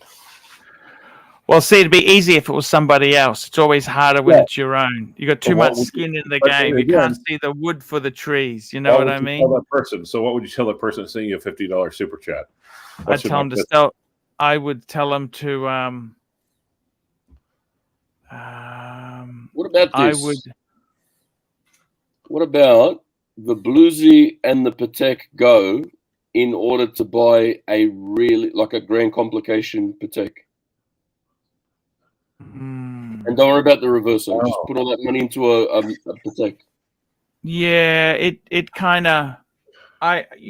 You know what? The Bluesy, the Daytona, the Blues and the Daytona and the whatever, yeah, and the Patek Go, yeah, that would free up a lot of money, A, and B, that would a complicated Patek. What I'm thinking of doing is Explorer 2, Speedy, Patek, one of the two-tone. Explorer 2, Speedy, Patek, one of the two-tone. We confused him good, B? And Reverso. He's good and fuck now. He doesn't know if he's going left or right now. Poor you got to realize money's not as cheap as it used to be. So you could pull out money before. It was 2% money. Now it's 6.5%. It's not free money, is it? You know what I'm saying? It was never, yeah. Okay, yeah. No, I get it. It was never free. It was never free. Never free, but almost free. Almost closer to being free. 2% money is better than 7% money. That's well, free. Yeah. Born free. So all of a sudden, everyone turned into Matt Monroe. What happened? Oh, that's not very nice. Rodent mutation. That's a bit of a shit go. Discount money is expensive. You know what? The other option is. Let me ask you this. Can I run this by you? Okay. Speedy, Explorer 2, Patek. Speedy, Explorer 2, Patek. Right. Get rid of the two-tones. Right. Speedy, Explorer 2, Patek. Speedy, Explorer 2, Patek. Reverso. Just simple 4 steel white metal pieces. That's it. 4. How many do you fucking need? Yankee Doodle, $2. Yankee Doodle, $2. Why not wait for insurance dollars to buy watches? Delayed gratification. Hi. Are you new here? Delayed gratification, yeah. I can answer that because I don't think he's going to be getting that much in insurance money to buy watches, to be honest. He's going to be using the insurance money for the bribe for the wife. Yeah. I got to tell you seriously, guys. You don't need a lot. You know what? Give me a one sec, Rolex. I'll be right back. Yeah, sure. You know what, Clivis? How many fucking... I mean, I'll be honest with you, right? You have these things. Yeah, they're cool. They're very cool. How many fucking things do you need? Right? Well, yeah. That's always the question. And How many fucking things? Here's the even better question. What is the basis for consolidation? Do you choose resale value? Do you choose how hard it would be to get back into it? Or just go solely by what excites you the least?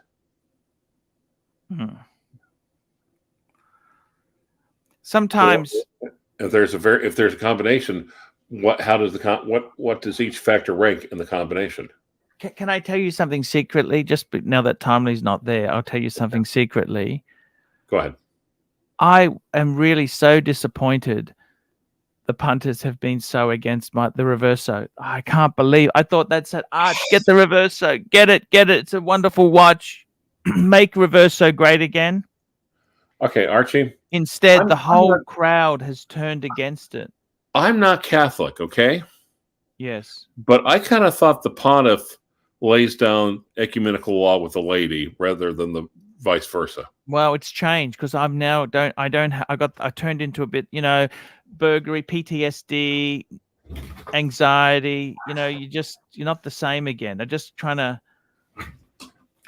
Ooh. You know what I mean or not? Yeah. It's hard, Clive. You can never. Life doesn't get easier. The older you get, it gets harder.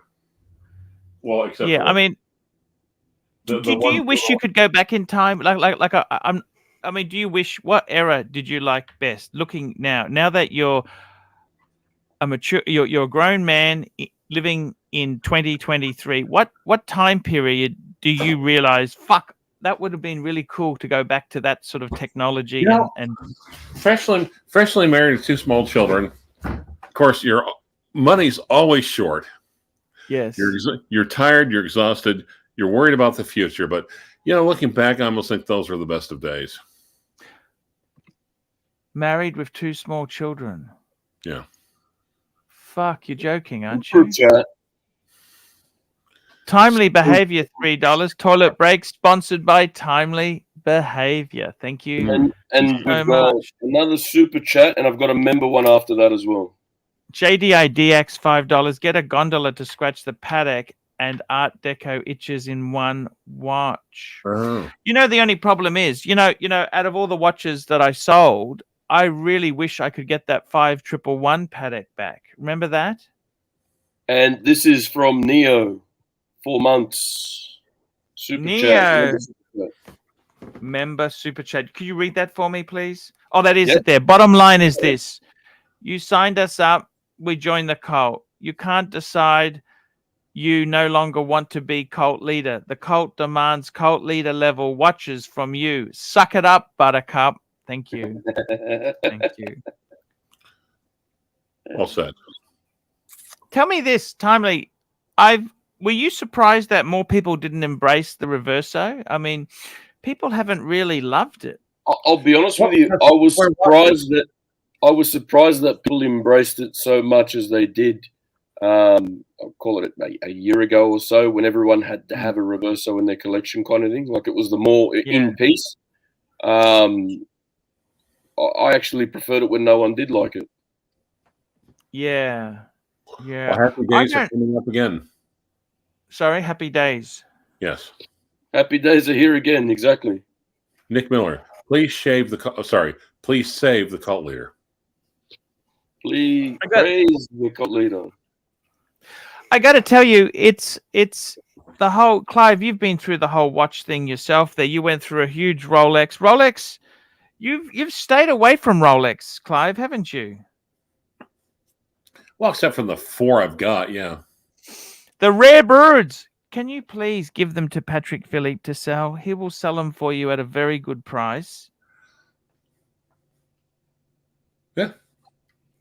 He's a good guy. Patrick is a lovely guy. Yeah. We have bended fences. Patrick is pretty cool. It's that AD never calling guy. Patrick's an asshole, but he's our asshole. He's quite a clever guy. Yeah. He loves his watches. Might be some facts coming through. What is that noise, Mikey? There should be no noise. It's silent. Phoenician Cedar, $5. Those who are pro Reverso obviously have a greater understanding of horology and are less brainwashed by more hyped brands.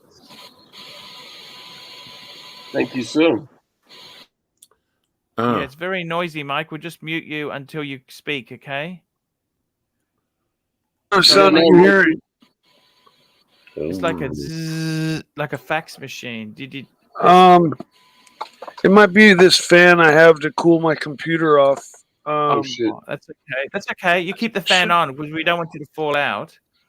Yeah. Shouldn't be. I mean, it's been on for weeks, and nobody's heard it ever once. So finish your thoughts in the 5111. So Archie, you need to crawl inside of the 5111 and finish. ABI DX $2. Finish your thoughts on the 5111.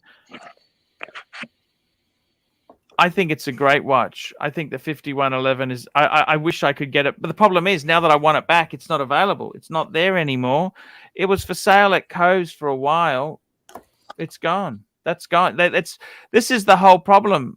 Timely. Is this the watch? Timely. Just bring this up here. This is a vintage watch go. Gondolo. Because that's where that watch. That was my watch. Where's that now? Is that now there? No, this was before. This is the old.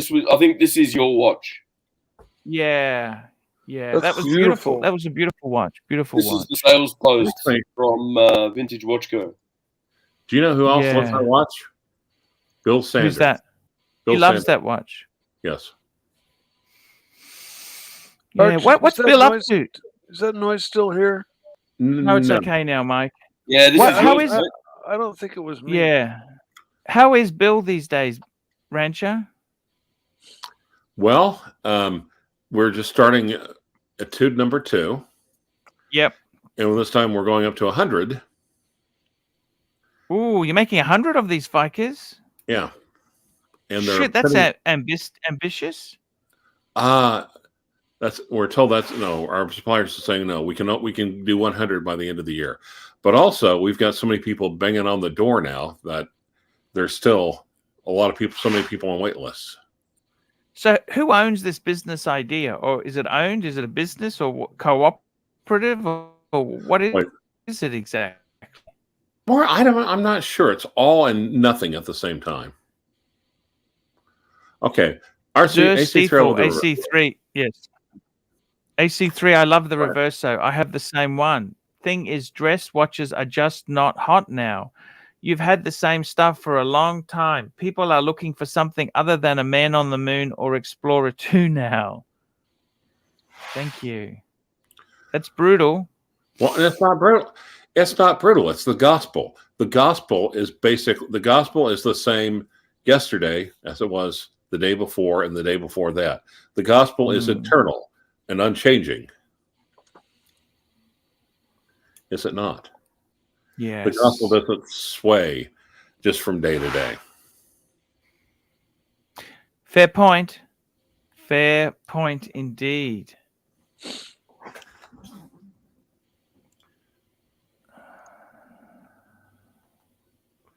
Read the room, Read Archie. the room, Archie, for fike's sake. SD43. Yeah. So anyhow, you know what, guys? I need to get more two-tone. Why don't I get rid of those girly size dress watches and go for a yeah, exactly. Go for something really wild out there, like a Moser. A Moser. What's that Moser? You know, that really funky, streamlined green dial one. What's that called? A Pioneer. Right. What do you think there? Or a Parmesan. How's your Parmigiani going, Clivers? Still working just great. But you know what? Actually, Who makes the Laureato? Gerard Perregaux. It's Gerard Perregaux. Yeah. Gerard Perregaux. That's a brand I've hated over time. Okay, I forget the name of the brand. Maybe you should give it Gerard Perregaux then. Fixing it up, ABC. This is kind of like that watch, BBC member super chat, Archie. When did you become such a soy boy? Soft. Damn. Who's that from? Damn. BC. BC. Oh, BC. I didn't get that. Could you try again? No.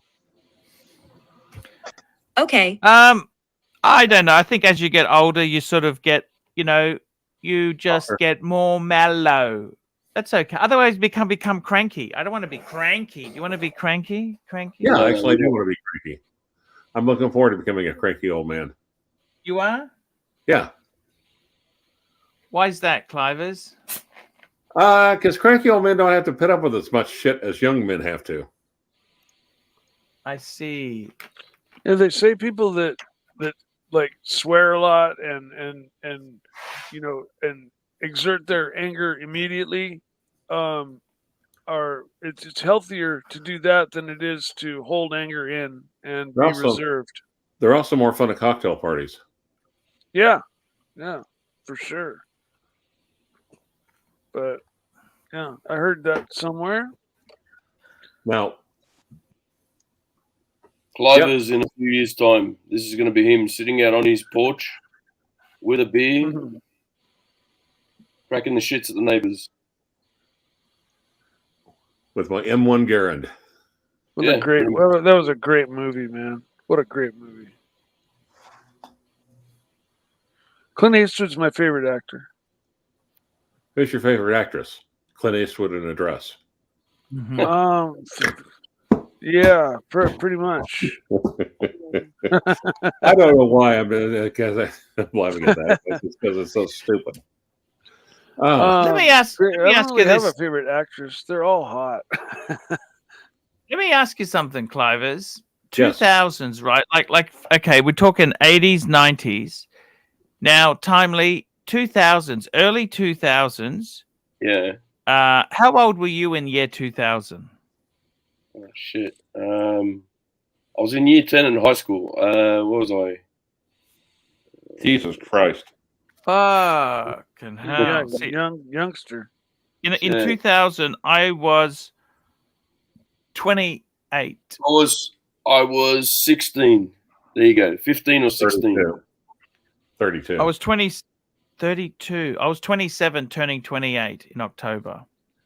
32, 33 in November. Holy Archie, shit. you're younger than I am. Aren't Yes. you?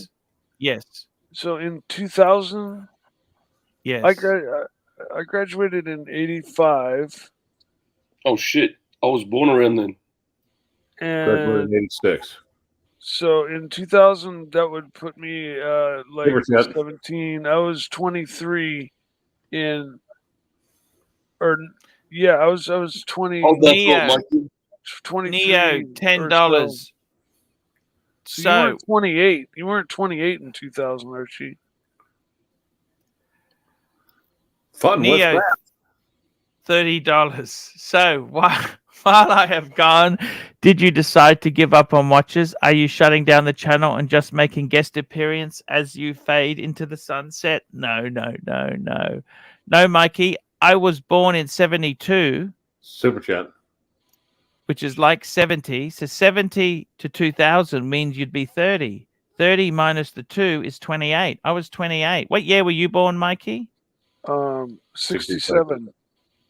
Okay, so you're 5 years older than me, right? Yeah. So that means you'd be early 30s then, Mikey. In the year 2000. Yeah. Super chat. I guess so. Okay. I'm Now, 56 now, so I was 33. Super here we chat. go. Love. I think you're talking 90s. Lovely soy Yeah, lad I think Ben, you're right. 2 pounds. Sorry about that. AC3 needs a day date. You need a day date. A day date. Yes, a Would day you date. consider Actually, getting a day date? you know, I had a day date years ago. I had Yeah, I a remember. 36. I think they're a bit too expensive for me now. Okay, It's come down. how much? Now you can get one for 5,000. A few grand, but no, not the For- date day, the day date. Mr. Valju, $5. $5 there. Just hang on one tick. I'll just be one tick. You're right. You could just see like his brain starting to like gears are crunching, and there's some burnt connections and stuff now because he's seeing all these watches that he could swap this, swap that for this, that, this. He's having a fucking meltdown.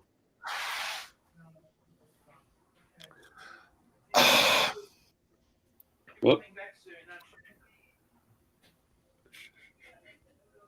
Yes. There he is. So did you get rid of that fan so that your computer heats up and catches fire, Mikey? Or what? Mr. Valju, $5. Panel, in a post-pandemic world where people are returning back to the offices, are dress watches on the rise with smart casual dress codes? No.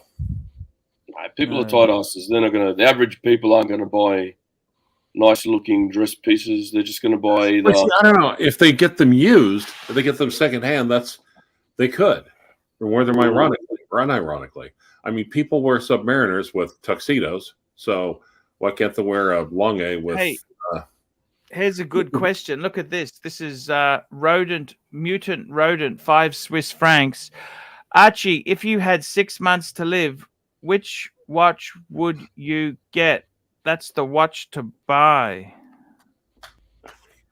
You know what? If I had 6 months to live, I'd actually be probably trying to sell my watches off so I wouldn't burden the family with watches. and also debt. You know what I mean? I'd try and get rid of debts that I have. What do you think? If you could experience a watch for the last 6 months of your life, what would it be?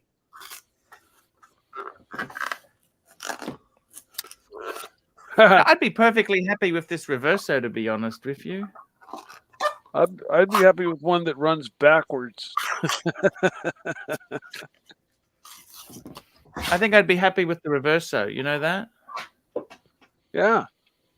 AD never calling, $10. AD never calling, $10. Bear, Clive, Mike the Snake, Mr. Valjoux, and I are all born the same year. Watch collecting is for old men. I guess so. Yeah, but it's also for us. You youngsters, you whippersnappers. Yeah, John C. I was just trying to reword the question because he's like, oh, I'll sell all my watches off. Well, then, okay. I think the heart of it was the one that you would love to experience for the last 6 months of your life. Anyway, got another super chat. Time to unwind, £2. Art, sometimes I camp outside wrapped in my foreskin. Thank you, sir. At least you stay warm, I guess. Fantastic. You gotta have good circulation, though. I guess as the night gets colder, it gets tighter, I guess, or Oop. Hey, how are you, man? Yeah, I'm good. Good. Yeah, nah, really, Dave, I'm thinking about getting this Reverso now. Yeah, Dave, I'm thinking about maybe handing back the Bluesy. What do you think? Okay, we just heard that, Dave. I'm just going to say that. Lange, Australia, across the board, 15% price increase. A Lange one is now how much? 70,000. Holy shit. Time zone is $99,000. Anything else? 1815 chrono, 116,000. This is all Aussie dollars. Grand Lange is nearly 80. Holy. What about like a Saxony or something? Or no, they've gone up 15%, 15%. Hey, Dave, I got to get back to the show. I'll chat to you later. Thank you, sir. Fucking hell. 15% price increase, Lange, across the board. What do you think of that? I think it's pretty cool that your dad calls you to tell you that. That's Dave. Dave, my friend. Dave. Oh, Dave. No, I thought you said Dad. No, Dave. Oh. What do you think? Timely behavior, 15% price increase. Like fucking hell. They weren't cheap to start with. Shit. They're already. I had a feeling that was Dave. Yeah, 15%.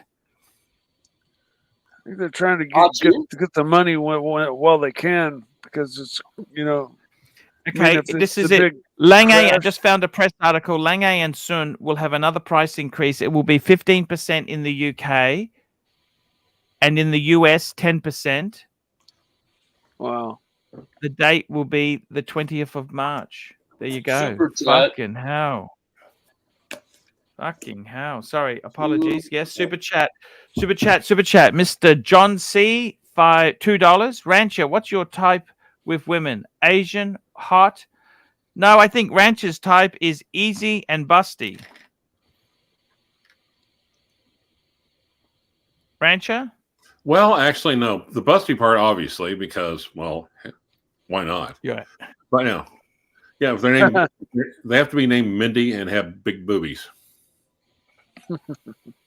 There you go. You heard it here first. There we go. Mr. Valjoux, $5. AD never calling. Speak for yourself. You live in the boonies. I see dozens of young people weekly in the city sporting must-have Rolex on the wrist. Mr. Valjoux. P. Klein, $2. Fike, Bluesy, and Reverso and get a Sky Dweller back. Okay, so why don't you run a poll? Yes. People want the super chat to vote. And there we go. Keep that Maserati Daytona. That's all. Yankee Doodle, $2. Best watch for Trump when he gets arrested tomorrow. Not a president. Do you reckon he's going to be arrested tomorrow, Clive? No. No. Nah. I don't know. There hasn't been a president arrested since when? Way back. Well, what even was his Nixon name? wasn't arrested. Nah. They're not going to arrest him. If they did, the whole country would turn into a friggin' riot. It won't happen. Yeah. He knows that.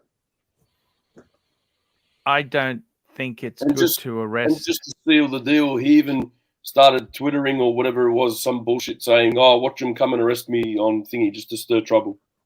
It's not going to happen. No. Yeah. No way. He would buy the police system.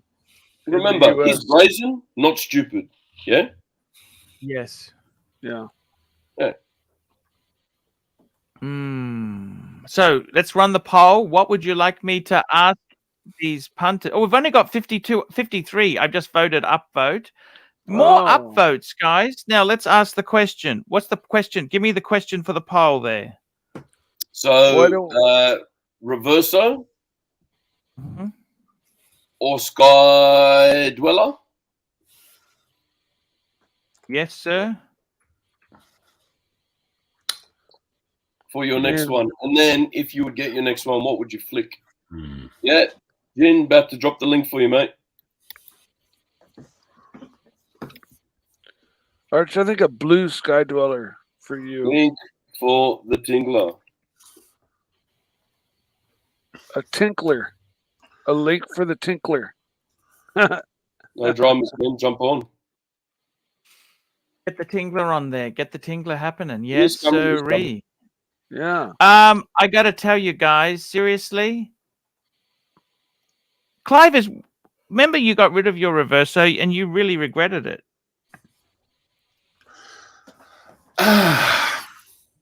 Well, to be honest, You regretted it, didn't you? a little bit. But then again, I never, after getting the Calpa, after getting the Parmigiani, the Calpa kind of supplanted it. Yeah. If you replace something, you can have remorse and you can fix that with something maybe not the same, not directly replacing it, but getting something new and different that gets rid of the remorse feeling. Most definitely. Here we go. Have you NATO, ever had seller's remorse? read this. Here we go. NATO, fake me dead. There's a gazillion watches out there. Try a few. We all know you'll be changing again in 6 to 12 months. Okay, so fair with point. that premise in mind, what is something that you've never had before that you would like to try?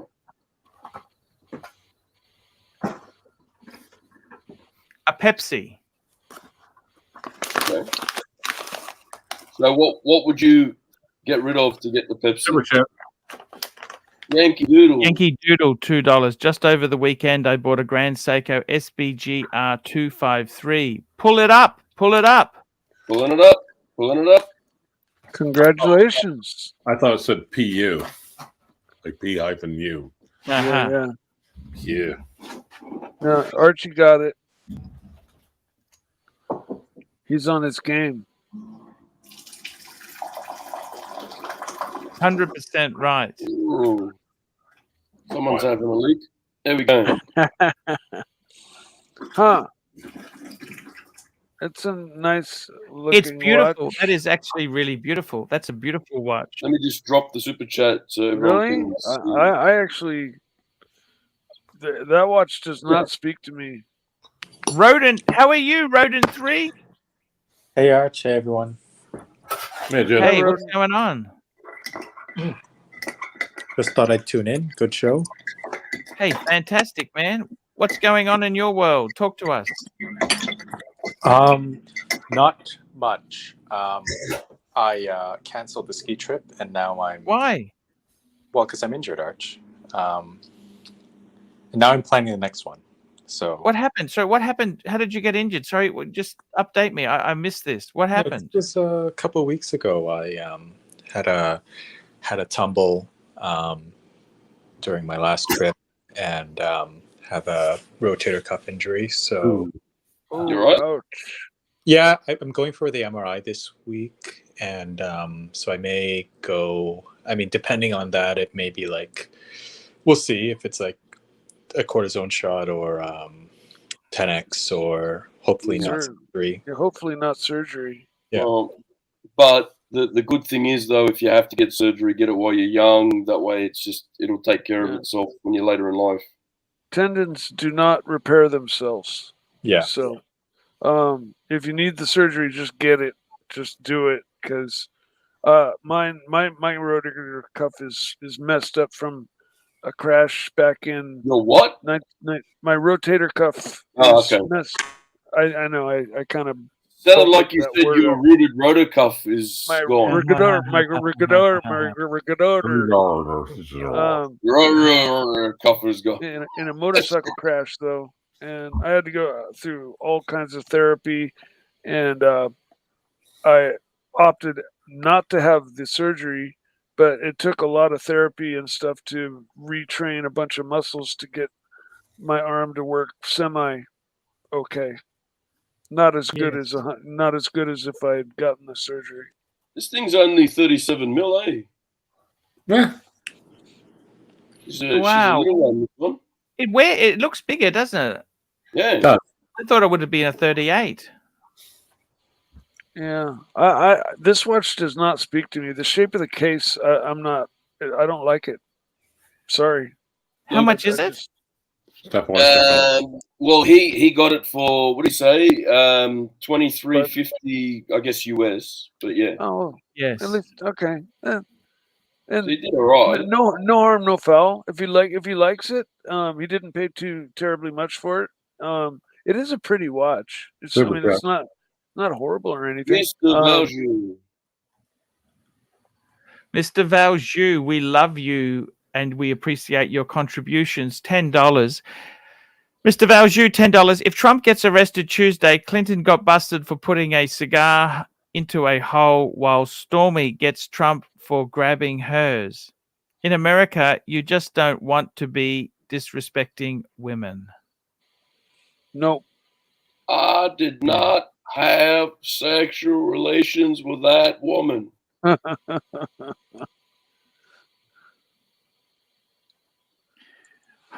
right, guys. It's pretty bad, isn't it? That's one thing about American presidents is they're all just blatant liars. They just blatant. I mean, look at the Bushes. I mean, you couldn't believe a word out of either of their mouths, especially the second one, man. It's just every fucking word out of his mouth was pure bullshit. Saddam Hussein, he couldn't pronounce words. Nuclear. He's the man with the finger on the button. And he can't even pronounce the word nuclear. He can't even pronounce the word nuclear correctly. And it's aluminium. Well, aluminum. That's aluminum. That's the way you. Jaguar aluminum. Aluminium is the European way of saying it. That I find that acceptable. But yeah, nuclear just reeks of ignorance to me when people say that word. It's just ABC was, look at that jiu-jitsu polishing. Correct. Look at that. Yeah. It actually looks more like kung fu brush. So did he mention how much he paid for this? He bought this pre-owned, or $23.50 US. Fuck, Yeah. and this is automatic as well. It's an automatic. It's not a quartz. This is automatic. You know, I think I've seen something like that, and I think Valjoux's in Dallas, though, isn't he? 3-day power reserve. I actually saw one advertised for like $3,000. I was looking at that, saying, "Damn, $3,000." It's a strong argument, don't you think? Yes. Yeah. 19 mil lugs. That's oh God, 19 mil means you get good luck finding. Oh, that's going to be a bitch for straps. You Yeah. have to go late. No, it's yeah. you'll find them, but they're not. Look, they're not easy to find at 19 mil. If you're going to get them, you're going to have to get someone to make them. Yeah. Now, I mean, from between 19 and 20 is that's a 0.5 millimeter per side. Isn't that something you can just fix with a little slice with a razor blade and just, you know, make it fit? I mean, is somebody really gonna? Do you want to be a dodgy bastard so that it frays and goes to shit earlier than it should? And I guess is that what will happen? I guess. Yeah, and then you've got this dodgy little notch that you can see where you cut it, and it's not great. All right. I guess when I think bracelet, I just think of cowhide, like leather, you know, like purpose fit ones. Brown. I guess. No, you know, an alligator, you know, that's sewn along the edges and stuff. Of course not. That wouldn't work. You know. No. Yeah. So how's this thingy going here? What do we got? Hang on. We've got. Let's have a look at. 71% are saying Sky Dweller, 29% are saying Reverso. Ooh. I think a blue Sky Dweller would really suit you, Archie. Yeah. Nice. The dial on the blue Sky Dweller is just so epic, you know. And yes. You've already had a white one, so this would be new and different for you. And it's large. You know, you and I both have large wrists. It would fit you nicely, and I think it'd be a nice candidate for a watch for the show. Good point. I must say that. This, you know what I love about this watch, Timely? Talk to me. This is kind of like Seiko's Datejust. It's just a nice, honest workhorse. You could wear this day in, day out. Nobody would know what the fuck it is. Yeah, you wear it in anything. Doesn't matter. I think that's why I don't like it, is because it does look like a Seiko. Now it's too much like. You're saying 19 mil bracelet. What about the size of the watch itself? What size is that? 37 dial. 37. And that's it's right. 40. What is it? It's 44.6 lug to lug, and it's 13, near enough, close enough, 13.5 thick. It's fairly thick. I actually thought of buying this, or one very similar to this, the 053, which is the slightly older version. And then I came to my senses and I realized, what the fuck am I doing? Why do I need this watch? But I will say, like, if you have to go one and done, it's not the worst thing. I mean, especially if it's just like something to have to cross. If you just want something from the brand, I guess it's not bad. Sure. You know, different strokes for different folks. People have different tastes. Yeah. I mean, it is mechanical and decent quality. So, I mean, it's nothing to disrespect. Can't knock it. Yeah. I don't like how the lugs transition to the bracelet. It kind of just bounces out to being kind of fat right there a little bit too abruptly. And then the bracelet doesn't taper, which I prefer. So it's, you know, the straight bracelet. But other than that, those are just my preferences. It's a fine looking watch, and for the price, you know, you can't complain. It's a great deal, and congratulations on your purchase. So basically, what you did was just give him all the reasons why you don't like it, and then say congratulations on your purchase. Well, yeah, because I'm happy that he got what he liked and that he bought what he wanted. Absolutely. But you know, just for me personally, I just was explaining why about it, like what just didn't sing to me. Archie, you want to read this? There is so much fluffer talk going on right now, not trying to say the truth about the Grand Seiko on the stream. Laugh out loud. Just saw it, guys. It sucks. Ha ha. I don't know. I don't think it sucks. Do you think it sucks? Well, no, I don't think it sucks. Dear Stifo, may I remind you, I think it was Was it you who was going around on a Segway to a Grand Seiko dealer filming videos and while wearing a three-piece suit? It's right too. Look at that. Right there. See, right in the corner where the end links meet the case, you can see these two little gaps. Yes. Have a look at that. At least they're uniform gaps, aren't they? So, Los Goomba, zoom in on the end links. I'm sure there'll be a gap between them and the lugs. Common issues with GS these days. Yeah, but I mean, why is there a gap? That's just the design elements of it, don't you think? No, I think they didn't engineer it properly and it doesn't fit.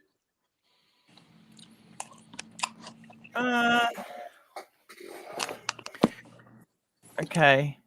How much is this thing Australian, right? So if it's $23.50, he got it for Australian. US.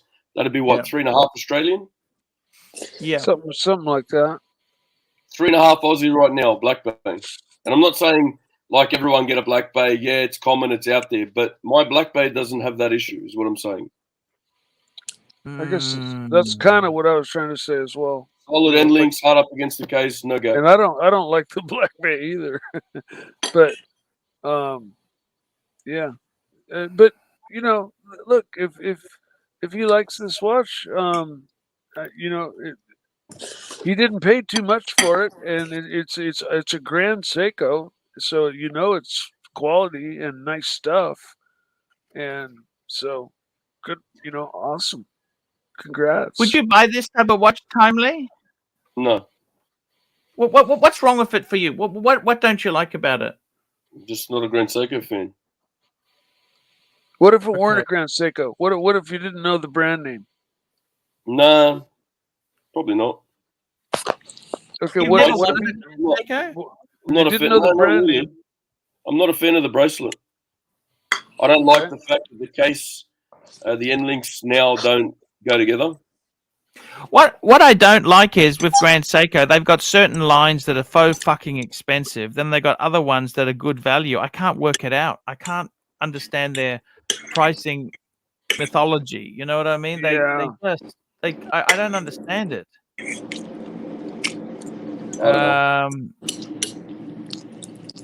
Jin, you were a Grand Seiko guy. Where's he gone? Jin's gone. Where's Jin No, gone? absolutely not. I was not a Grand Seiko guy. No.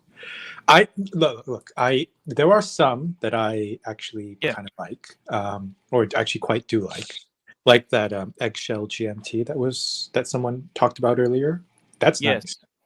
But I mean, Spring Drive does nothing for me. Zaratsu polishing is fucking bullshit. The fucking circle jerk with the artisan factory and stuff, I don't give a shit about that. The vertical integration and the quote unquote in-house movement. I mean, if Seiko, which is part of this big conglomerate, can claim that everything is in-house, then Swatch Group can claim everything is in-house because they have ETA. And Longines is in-house, Tissot is in-house, you know.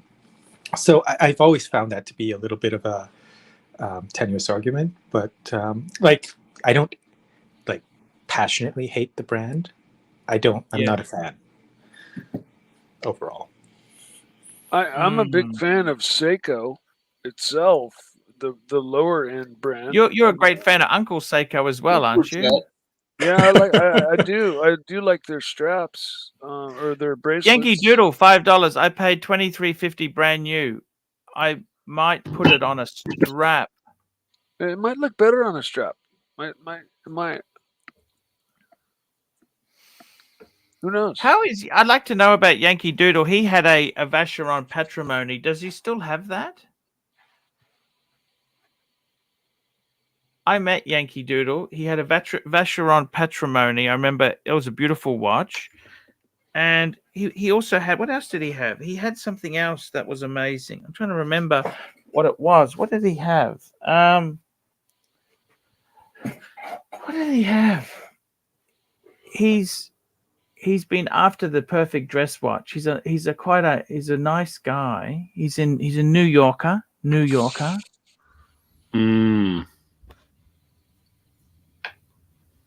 Interesting. interesting pieces. I can say that to you. Yeah, okay, it is boring. Okay, it is boring. I grant you that, but I don't think it's terrible. No, not for that price, for Pete's sake. I don't understand Grand Seiko pricing. Some of them are cheap, some of them are dear. Do you understand any of this shit? Like what sort of movement is this here? This is not a spring drive. Oh. It's just an automatic. Just an. It's just a regular automatic. Sorry. Yeah. Well, Yeah, that's It's the just a difference. regular automatic.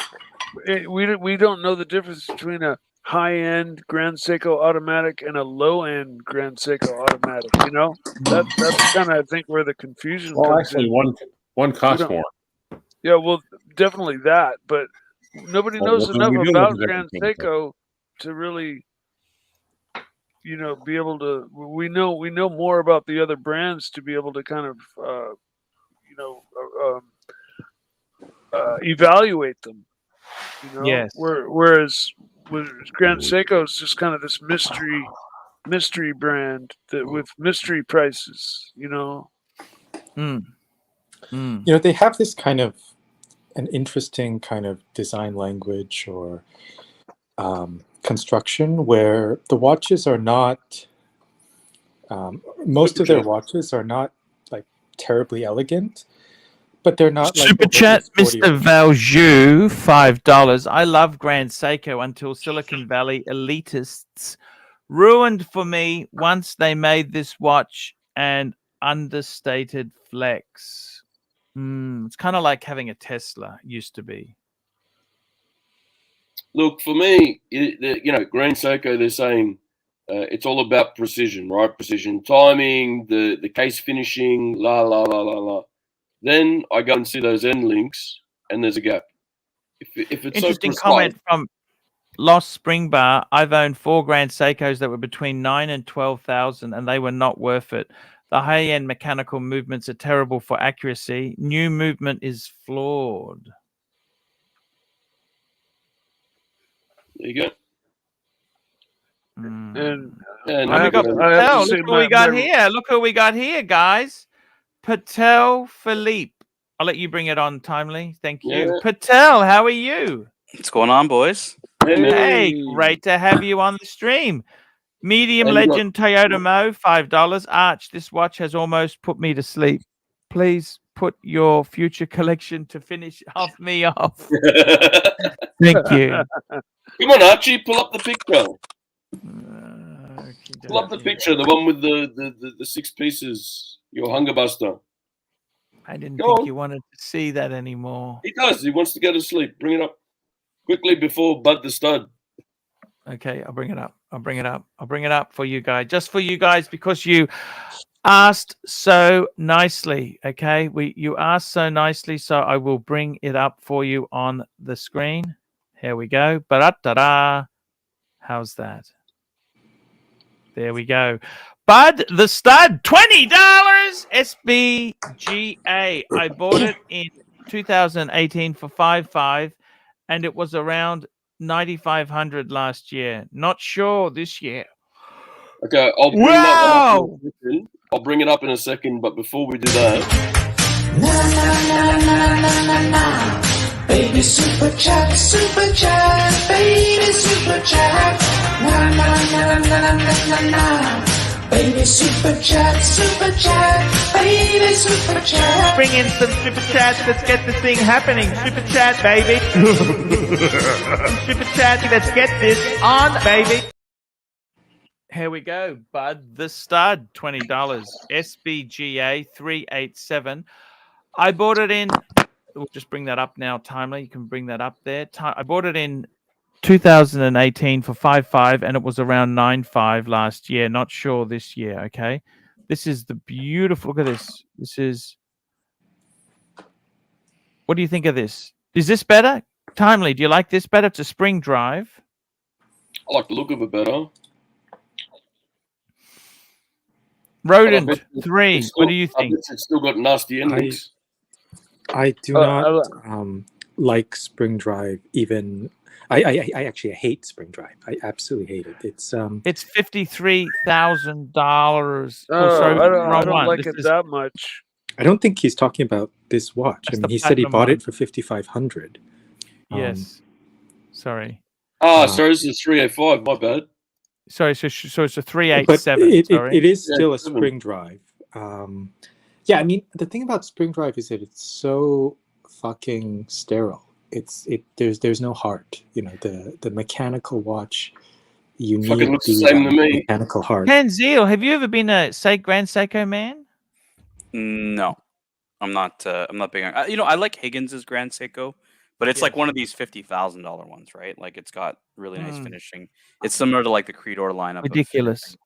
Yeah, the Yes. lower end, like the lower end stuff. I like the white birch. I like the black birch, but you know, I'm not really that big into Grand Seiko. Looks the same as the one that went for like $1 million before last screen. Oh. I think that's the problem, is that they have. Well, I mean, I guess you could say Rolex. You know, they're making all the watches kind of look the same as well. That's spring drive as well. And we've got a question from Yankee Doodle, $2. Why is Grand Seiko worse than an Explorer 1? I think the Explorer 1 is more iconic. A Rolex. I think the design elements. I find the bracelet, even on this one here, is a little bit dated. I think the Explorer 1 has cleaner look to it. Bear Clooney watches. I hate spring drive. Archie, I don't know if you knew that the Rancher and I did a show this morning on the Archie Luxury. Yes, I did. You guys did an amazing job. Yeah, we did about Amazing. 2.5 hours as the Rancher. It was Higgins, myself, and we were talking Pateks and Langes, all the stuff that I know you love for 2.5 Oh, hours. by the way, did you hear it first on the Archie? 15% price rise in Australia today. On Lange? Yes. 10% in America. Mm-hmm. They're having across the board price rise because we're one of the first countries to have the new date, of course, you know, with the time zones. Yep. What do you think of that? Fuck, that's going to be expensive. So look, Lange's, so they currently produce about 5,000 watches, and they're actually decreasing production from 5,000 to 3,000. And Fuck. what people are saying is that at the ADs, they're talking about how Lange is going to produce much less of the entry level pieces, like I think the Lange Mhm. 1, you know, and whatnot, and they're going to try to produce more complications. So yeah, it kind of makes sense that they're trying to go a bit upstream. But I mean, Yeah. look, like their resale value has been through the roof these days. So I think they're trying to get a piece of the pie that, like, hey, you know, collectors are willing to pay this much for our pieces, so why not raise our prices? Yes. And I also Yes. think, like, as a very high-end brand and as one of the kind of the leading ones that are kind of in the collector or consumer consciousness a lot, it's very difficult because they kind of live on an island, on a horological island, right? Whereas the Swiss manufacturers, they can poach employees from each other, and they don't have a shortage of workers. I think it's very hard to bring, train, retain workers in Glashütte, especially considering they're paid a lot less than they are in Switzerland. I think it's very difficult for them to increase production. So the decrease might make sense from that perspective. And it's Bud the Stud basically saying, you know, that's why he bought the watch, great finishing and spot on timing. Yeah, but if you bought the one that last one I brought up on the screen, for the price point, yeah, fair enough. But there was another one that I brought up earlier, looked identical for $50-something thousand. That's a bit rich though. And you got Patek Philippe. Patek Philippe. Thank you so much. Patek Philippe. What a great contributor today. $5.50. Archie, I sent Jin a JLC Reverso Tribute Rogue. That's the red boutique edition for $8.4 US. Goodbye, or should he run for the hills? That's a beautiful watch. That is really nice. I'll actually pull up pictures of the watch I actually sent him. Okay. It was it's about $8 US, but he's got to import it obviously because it's in Canada. Canada. Yeah, here, let me it's in Canada. Let me pull up. Let me pull up the photo, and you can tell Jin whether he should run for the hills or whether he should buy it. You can get the next super chat while I do that. All right, Yankee Do we Doodle, $5. Go Yankee Doodle, $5. I walked into a restaurant and everyone and their mother is wearing a Rolex. How about some creativity or something different? Like me dead. That's what I love about the Reverso, don't you? The Reverso. I think I have never seen a watch that just looks as good as a Reverso, other than maybe a Louis Cartier tank, like with a suit, than a Reverso. I mean, it just completes the look. It does. It does. It is a great look. And look, Jin was looking at this piece in the boutique in Geneva, and I have never seen this come up for sale in Canada. So when I saw it, I messaged Jin right away. I said, "Hey, look, this is it's a relatively new, looks in great condition, and it's at a good price. Like I think retails like 13 plus tax or something." So no, retail's actually about 9, I think. But the problem is that you can't get it. I mean, it takes, and then you have to pay tax as well. And here, it's like tax would be like 10%. So yeah, I meant 13 Canadian. Yeah. Oh yeah. Yeah. Oh, sorry. Yeah. So I don't know. So look, it's in a location where Jin could go fly and see your good friend GJ, Archie. You could go see GJ and pick up this Reverso. So what do you think? Should he buy it or should he run for the hills? I got to be totally honest with you. I think it's a beautiful watch. It's really look. You know, with Reversos, the thing is this: you're not going to get the credos. That's what I've found on this channel here. Is nobody says, "Oh, that Reverso." You know, it's for the purists. Like Timely, he loves the Reverso, and Timely, I think this is the thing with Reversos. It's not our job to recruit recruits. We don't need to recruit fans. Well, Archie, you either get it or you. Hold on. Well, here's the thing. I'd say 5 of your 6 panelists on this show right now have owned a Reverso, and 3 of the 6 have owned a Reverso 976. Yes, Timely has one. I've owned a 976, and so has Jin. So So- I don't think there's any lack of Reverso fans here. and Rancher as well. Yeah, that's why I said 5 of the 6. I don't think Mikey's owned a Reverso. No, he had a I've 976. never owned one, but I'm a huge fan. He also had a did- 976. Clyde, you had a I love 976. I the didn't know that. Reverso. I would own one. It's on my secondary grail list for sure. So Archie, what you didn't answer? Should he run for the hills or should he pull the trigger at 8.4 Pull the trigger, US pull the dollars? trigger, pull the trigger, pull the trigger, pull the trigger. You can never go wrong. How could something of beauty like this really set you wrong? You're not going to make a lot of money out of it. It's not going to solve it, To but be it's honest- just so beautiful. To be honest, Archie, I actually kind of like that the Reverso is falling out of vogue. Look, Archie, this is a true Archie luxury fan right here. Read this comment. Oh, Reverso. Stiefel. I love my Reverso Grand Date. I'll never sell it. Fuck. Yep. Well, that's very convenient, Stiefel, because you will never be able to sell it. I'm not so keen on his steak. Do you see his steak? Look at the steak on the avatar. Pittsburgh style. I know. The question I've got for you, Timely, is would you swap your Reverso for this one on the screen? Ooh, it's tough. Possibly, but it would have to be this one on the screen. What's the Yeah. size of this? Is this a grande? You know, it's a tribute. The tributes are bigger size. It's just a very elegant watch. No, it would Jin be- has he's owned a grand because the 976 is a grand. Yeah. Yes. This is pretty similar in size. Yeah, but it's got the red dial. This is a Fagliano strap, right? Yes, Yes. and it's a Yes. slightly Yeah. newer model, so the case does. They are fucking it's- expensive straps, by the way. Casa Fagliano straps, yeah.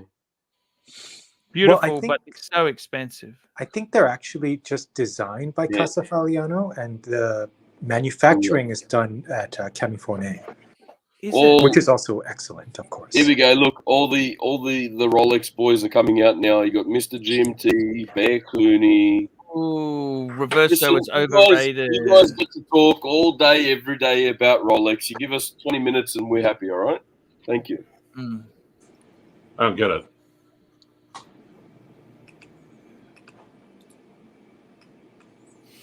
You don't Well, get let's it? spruik it up here, boys. Let's spice it up. Let's Spruik go it. back to the 6-piece meal deal here. Mm. Let's pull up some Vacherons or Vacherons. Well, Mikey, I some- asked Archie this morning if he'd ever get a Vacheron because he used to own a 6405 and he never bought one after that. or some Glashutes or what else? Some Brigades. I was about to say Brigade, damn it. Yeah, let's bring up some classics. Oh, there you go. Heritage. Here we go. Lost Spring Bar. Patek and Bluesy or Maserati two-tone watch collection is the answer. Patek and Bluesy. Interesting point there. Hasn't he raised a good point? Yeah, nice two-piece combo to just one end of the spectrum of each end. Yeah. There we go. Bear Clooney watches. Oh shit! That pic perfectly describes the vibe of tonight's live stream. Okay, let's take that down there. Let's go back to talking. Hey, we got someone here. Look at this. Gianmarco Confetti. Can you pronounce that for me, Timely? Gianmarco Conforti. $7. Going vintage Rolex isn't so much following the herd. Thoughts? Clive, you're qualified to answer this question, Clyde. Well, okay, it's herd as an H-E-R-D, not Yeah, herd. I was just going to say herd or herd. No, because it's rather the opposite. Because right now the herd is following modern steel sports. Yeah, it's interesting. When the boom happened, there was a lot of like push on the vintage market, but it seems to have cooled down a lot. So yeah, I would agree. Yeah, I mean, like another one of my secondary grails is to get a Submariner of my birth year or a Sea Dweller of my birth year. I don't think they made the Submariner in 1920. Here we go, guys. Here we go. Patek Philippe, $5. Come back to this. Patek Philippe 5370 versus Lange Datograph. Oh, you'd have to go 5370. We'll come back to that in a minute. Yankee Doodle, $2. Lolex is boring. At Bear, haha. And Steve Bull, $2. AC, would you ever get the Breguet Type 20 again? Yeah, I would. I loved the Type 20. Amazing bang per buck. I'd say Classic is even better. Well, it was the Type 20 is bang per buck unless you have large wrists and you buy one from Japan that has no links on it, and you have to pay $170 a link. Okay, so that's the 5370, and this is the Lange. Archie, you got split second chronograph versus flyback chronograph. What do you think? Split second. Well, the split second is definitely a more prestigious complication. Yes, it may not be a totally fair comparison, but the Datograph is like, of the past 30 years, it's like one of the watches of the past 30 years. So there's a bit of a split in the chat here. We've got a lot of folks saying the 5370, but Ducky says the 5370 has no chance against a Datograph. I see. So Archie, you're gonna go Patek 5370 over the Datograph? Yes, I would, especially after this 15% price rise. Where's the tourbillon on that last watch? Is it on the back? No, they're both chronographs. There's not tourbillons. The picture that was posted just before this with the white dial said tourbillon right on the dial. Yeah, he's pulling up a different version of the Datograph. Okay, but the dial didn't look like it had a tourbillon on it, so it must be on the back. I just dropped the link there for Spring Bar. Split second complication is one of the two hardest comps to make, along with a minute repeater. Dado would be more appropriately compared against a flyback Patek chronograph like a 5905. Yeah, it's still probably like the 5905 is the annual calendar flyback, right? Exactly. Yeah. Because the Datograph has I don't know. Do they have an annual? I think they have a perpetual that are graph. I don't know if they have an annual. I don't think so. This is the Lange doesn't do Annual. well, they do have annual calendars, but they don't do it in like the grand complication level pieces. Well, obviously annual calendar by definition is the grand complication, but I mean like I don't think they do like multi-complication watches with only this one, the Saxonia, but it's not the same watch. I love that. The 1815 annual calendar is even better because it's manual. Manual wind annual calendar, that's sick.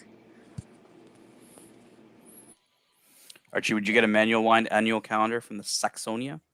Ooh, how could you go wrong with that? That's an amazing watch. Absolutely amazing. And the funny thing is the Patek's perpetual calendar chronographs were manual wind. Manual wind. The more complication there, they go manual wind on these babies. Look at that. That's micro not a rotor. manual wind. That's got a rotor there. What a beautiful watch. Arch, can you back up a picture? Can you back up 2 pictures? It's Timely. Timely's controlling it. Timely. Can you back up 2 pictures? You want to tell me which one? Yeah, back up the next one, back up one, and then the next one. Where there was a row of this one. I believe they say tourbillon on them. Or maybe there's a picture the one on the right, Mikey. Yeah, the one on the right, tourbillon. Where is the tourbillon? It's got to be on the back, right? I'm assuming.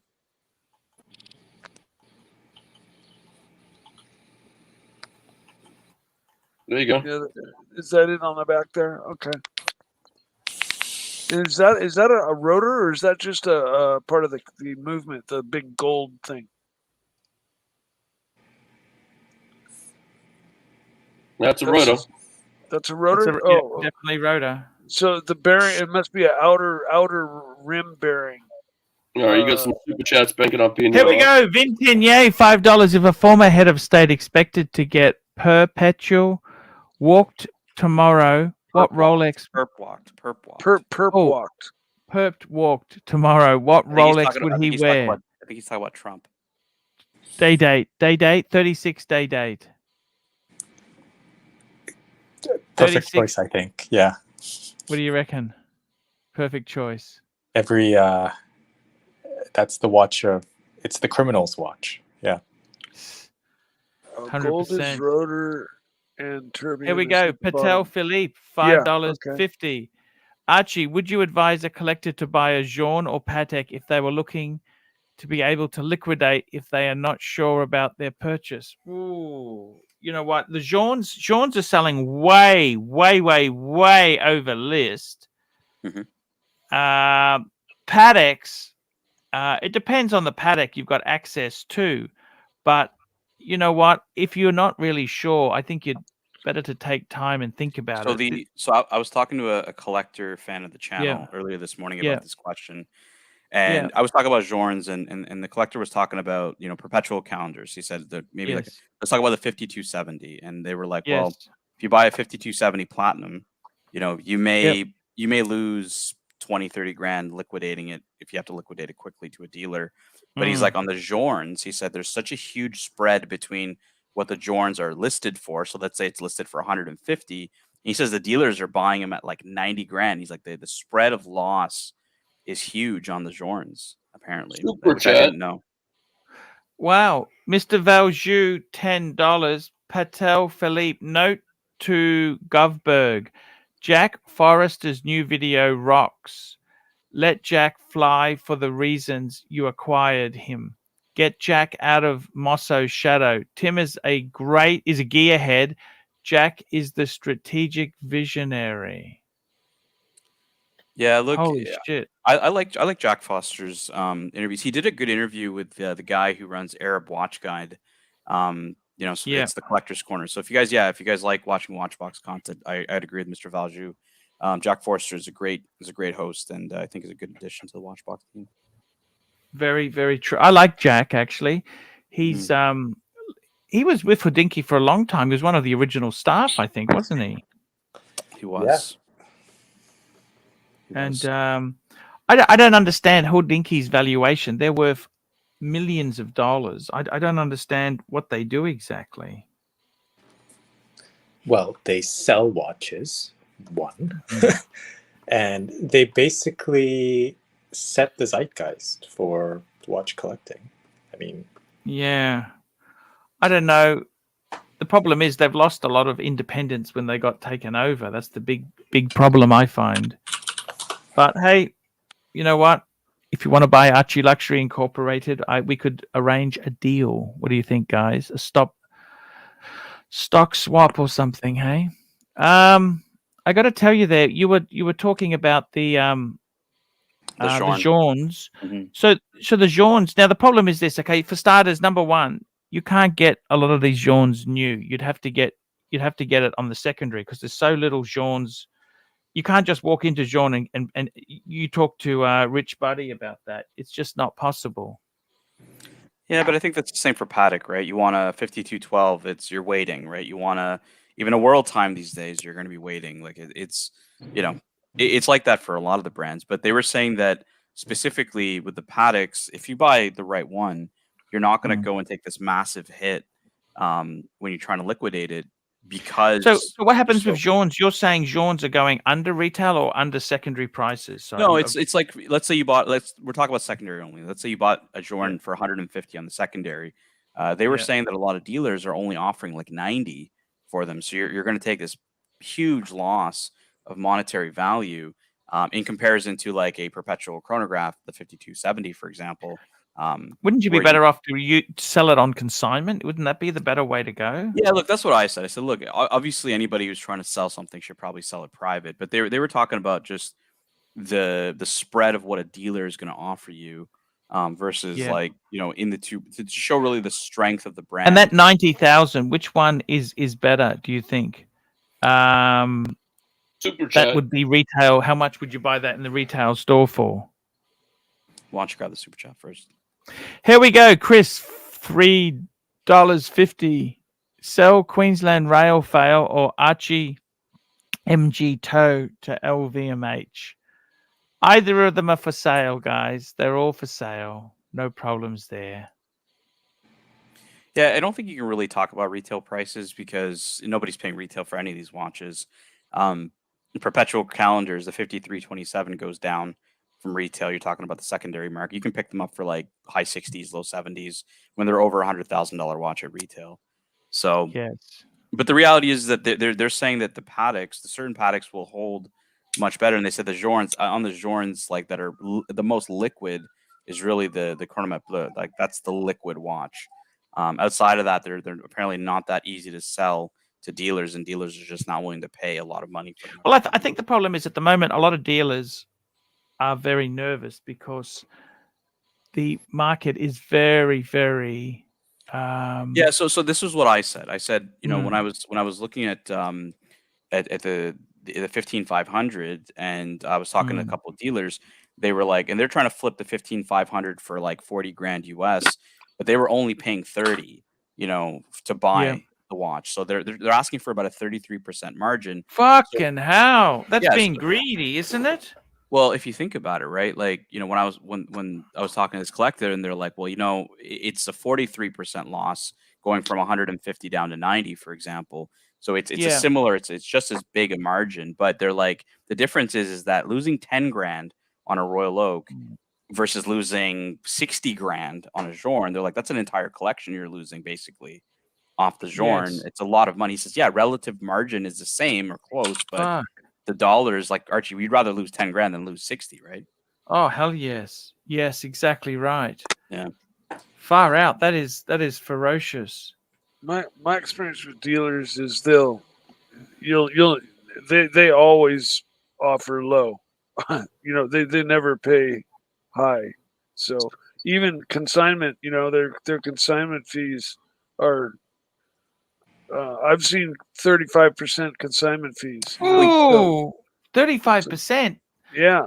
And the margins on Rolex aren't even 35. They're lucky to make single digit margin. I know. But Tan, what do you think? That doesn't sound right. Well, Archie, 35%. we got one super chat. We got a super chat from a legend. Here of the we channel. go. Captain Shitter wristwatch superhero $2. I nearly died. I nearly died on that plane. Thank you, sir. Archie, you remember the Are super you, chat from a few days? what? Go ahead, Jen. No, go ahead, Ted. I was gonna say, do you remember the super chat from a few days ago where the guy was asking, hey, should I trade my tutors for like the sub? And it was like, I don't know if and then you had to give 4,500 cash, and you said, hey, don't do the deal, because the reality is that the dealers want to make money off of your trade as well as the watch that they're selling. They're not just taking your trade, And the reality is too. He had 3. Actually, I've got that photo just very quickly, Mr. Valjoux. Most dealers won't touch anything over 40. Dealers look at pieces like. Nor will they touch any watch under 20, not in a trade. Dealers clearly feeling the credit crunch. Yes, I think that's very, very, very true. But they look at watches much like dry cleaners or laundromats look at your underwear. They don't want to touch any particular piece unless they're getting paid to touch each and every piece.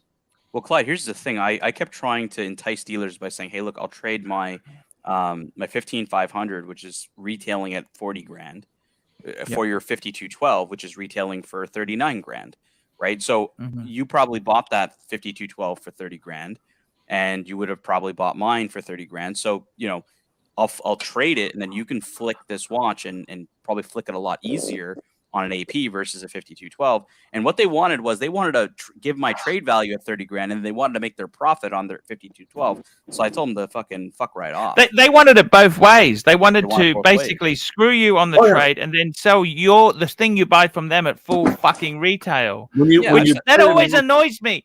You either do both at trade or you do both at retail. You know what I'm saying? The thing is, though, watch dealer looks at a collector wanting to trade a watch for a watch, like I used to look at garbage fire. They want to fuck you coming and going. Yeah, but I'm trying to give them a fair, like a real. I'm telling them, you got to watch. These were the 3 watches, Tan. They were the GMT. And he had to add 4,500 cash for a Submariner.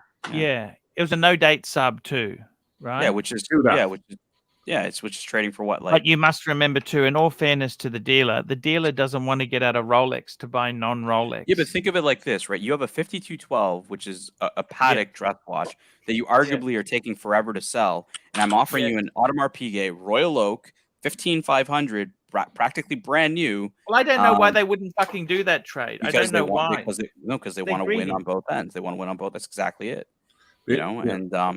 And I told them to just fuck off. Like, it's not happening, right? Yeah. They always want to have their cake and eat it too. See, I don't mind a dealer making money. I got nothing wrong with dealers. They have to make money because otherwise they're not going to be in business. But I don't want to be completely fucked over.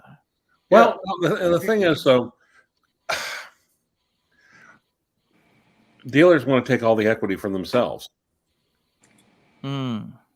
Yeah, if we come at them with what we think is a reasonable deal offer, isn't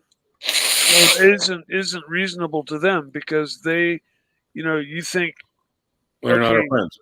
The only they need to make money off of everything going in and out, and they're always going to offer low, and they got to make their money either way, and so you lose when you deal with dealers. Yeah, in this case, Mikey, so the collector was trying to trade these 3 watches for a no-date Submariner, 41 mil, and the dealer said you need to throw 4,500 cash on top of it. And look, I guess I understand it in the dealer's perspective in this case, where the Seamaster 300 may be a bit difficult to sell. The Speedy should be fine, and the Tudor, it might sit for a while. So the dealer wants to but in my trade, I was like, I'm giving you a hot piece, a hype piece for one. Well, I would say, don't take this the wrong way, Tan. Don't take this the wrong way. But I would say the AP. Tan, don't take this the wrong way. But fuck you, fuck you, fuck you. I would say the dealer would have better luck with the AP than with the 5212. No, that's exactly it. That was my argument. I said, well, hey, why are you trying to fuck me both ways? Like, I'm taking a watch off of your floor that is arguably harder to sell. It's taking you months to sell it for one that you could probably sell within a week. and you're going to make the same margin. Why would you not do that? No, I want to make money on your watch plus my watch. Like, what do I win here, right? I win nothing. You're not discounting your watch at all. Like, it was just, it's just and it's every dealer. It's not just like one dealer. It was literally every dealer wanted to do it that way. And I was like, no. Here's what I almost want to do. I almost want to like get something like, and it would take so much time to do, document, like take one watch, a super hype watch, take a lot of good pictures, and then send it to every online or major watch reseller, like in the country, and then just report back which one truly offers the most, which one, Yeah, you'll get different offers. You'll get slightly higher. You'll get, like, one was offering 30, the other one's offering 33, but it's nowhere near like close to what the values were of the pieces.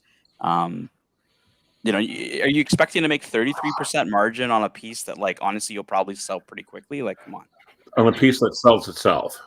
Yeah, like I could understand 33% margin on an IWC or maybe even a Tudor. That's fucking ridiculous. Tant, can I say this to you, man? I don't want to be rude to you. You'd have to have fucking. Why is it? Because I'm going to tell you, you would have to have fucking rocks in your head to do that fucking deal. That is fucking ridiculous. The point of it, Archie, was to smoke out a watch that somebody would be willing to do it, right? And it was like, from a collector perspective, Patek collectors they don't always cross over into the AP world. So when I was talking to Patek collectors, they're just like, yeah, no, I'm not really into 15500 is one of the hottest watches. Yep. Don't take this wrong. I think the 15500 would be far more sellable, far more desirable than a 5212. Well, of course it is, but they wanted it both ways. They wanted it. Yeah, and it's like, well, why would you get? Can I tell you a story? Can I tell you a dealer story? Do you want to hear a dealer story from Singapore? Sure. So my friend Dave, he originally had, I bought it from him later, the 6006, the Calatrava, yep. Yeah, the color, the 240 base movement, the black dial, right? Mm-hmm. For Bear, if Bear's listening here, with the one that looks like the Oris Bear, okay? Hashtag black dials matter. And then he went to a dealer who had a black dial Patek 6000. Okay, yeah. The previous version. And that was actually a 37 mil, whereas the 6006 is 39 mil. Yes, 39 mil, yeah. It actually uses a 22 mil strap, so it's a biggish sort of watch. He said to this dealer, I want to trade in my 6006 and buy your 6000. Okay, wow. Right? Now, between you and me, I thought that's a gift horse. You're giving the dealer a couple $1,000, aren't you? For straight swap. Straight swap, mm-hmm. You're doing him a favor. He's getting the better deal, okay? Yep. And the reason Dave wanted to do that was he kind of thought the size was a little bit big, okay? Yep. Guess what? The dealer said. I'll get you lowballed him on a 6006 for sure. He wanted $4,000 more. Wow. Singapore to do the trade. Nah, it's fucked up. That's just so fucked up. It's not fun. And as well as I do, a current model 6006 would be so much more sellable. So it's under fucking warranty, for fuck's sake. You know what I mean or not? Yeah, and it just doesn't make any sense. Like, it really doesn't. If I'm offering you a piece, like you said, is a newer model, it has warranty, it's gonna be easier for you to sell than the one you have already. It's a more desirable watch. Okay, I mean, they're not dogs. They're basically, it's like me going to a BMW dealer with my G23 series 330i and saying, you know what, I actually like the F30 better. I want to swap my G20 for your F30, and he wants money from me. Mm-hmm. That's what it's like, Tan. Yeah, it's fucking ridiculous. It's crazy, and it's literally the dealer practice of all of them. I tried a bunch of dealers when I was trying to smoke out one of the 5212s out there. This is a good comment from 11, because 11's in Canada with me. He says, I agree with you 100%. Patek collectors are not interested in AP. I personally would rather own a Calatrava over a Royal Oak. This was the sentiment I was getting, because I know a lot of Patek collectors in Canada, And I kept trying to say, hey, does anybody have one? And there were people like 11 who owned one, but they were just like not interested. They're like, I just don't want an AP. Look, there's nothing wrong with the AP. AP is a highly desired watch. Let's not. Have you still got that AP? So the AP 15500 I recently actually sold. Ooh. Yeah. How much did you sell it? Is that? Can I ask you that, or is that? Yeah, I sold it Canadian dollars for close to 51 or 52,000, and I got it for around 50. Okay. Okay. Yeah. So like, look, that piece was. What cool. was the best the dealer? What would a dealer offer you for that? What was the they best? They were offering 45, I think, Canadian for it, which was lower than I paid, which was 50. So it was just like it, and Bear and I have a guy that we use who pays really good money. And yeah, he takes care of us, and he can find us deals and find people to buy our pieces if we need to, off the in a really, really quick fashion. So but yeah, look, for me, it was I wanted to kind of go a different route. I'm looking to buy because I remember I was telling you about the 5230, right? So I'm thinking of funding now with the money for either a 5230. Our guy actually has a 5905, but he's asking like 80 grand for it. So I was like, I don't know if I really want to go that much in it. But it's a bit high. Yeah, for me, I'm going to probably use that money and get either like a World Time or something else. There is a statement by Mr. Valjean. Here we go. Tan dealers will state that they have to authenticate, prep, photograph, etc. your trade to justify 33% markup. It takes average dealer 6 weeks to turn a flip around. Yeah. So Mr. Valjean, no, so hold on, Mr. Valjean. So number one, you don't need to authenticate it because I'm the original owner of it, and you can easily log into AP's website and see that it's an authentic piece, and it's not hard to validate that. Number one. Honestly, half of these guys will just go on the WhatsApp groups and either try to wholesale it out, and if they buy it for whatever, they'll be able to get rid of it. Plus, like certain watches, they just won't wholesale. They'll want to sell it for that because they get it on a good deal. And I had no lack of interest in buying it at all. It was just, again, I would say that this statement probably is for a lot of pieces, but for the hot pieces, it's not true. You really don't need to take that much time to flick it. Yeah, I gotta say, Tan, I think I've always said this to people, like my friend Dave, the super collector, when he first came to me and was asking for advice. I said, you need to understand the buying and the selling process. To be a successful collector, you need to know how to buy and how to sell, because you really can't. If you solely rely on dealers, you'll be cleaned out. They will clean, especially on a trade. That's the worst. Yeah. So 11's comment was one of the main reasons why I decided to move out of the AP, was because you guys know me, right? Like I like Patek Philippe's, and I want to really go in more deep into maybe in the 39. You still got the 5196, haven't you? I do. Yeah, of course. You're not selling that, I hope, are you? We know.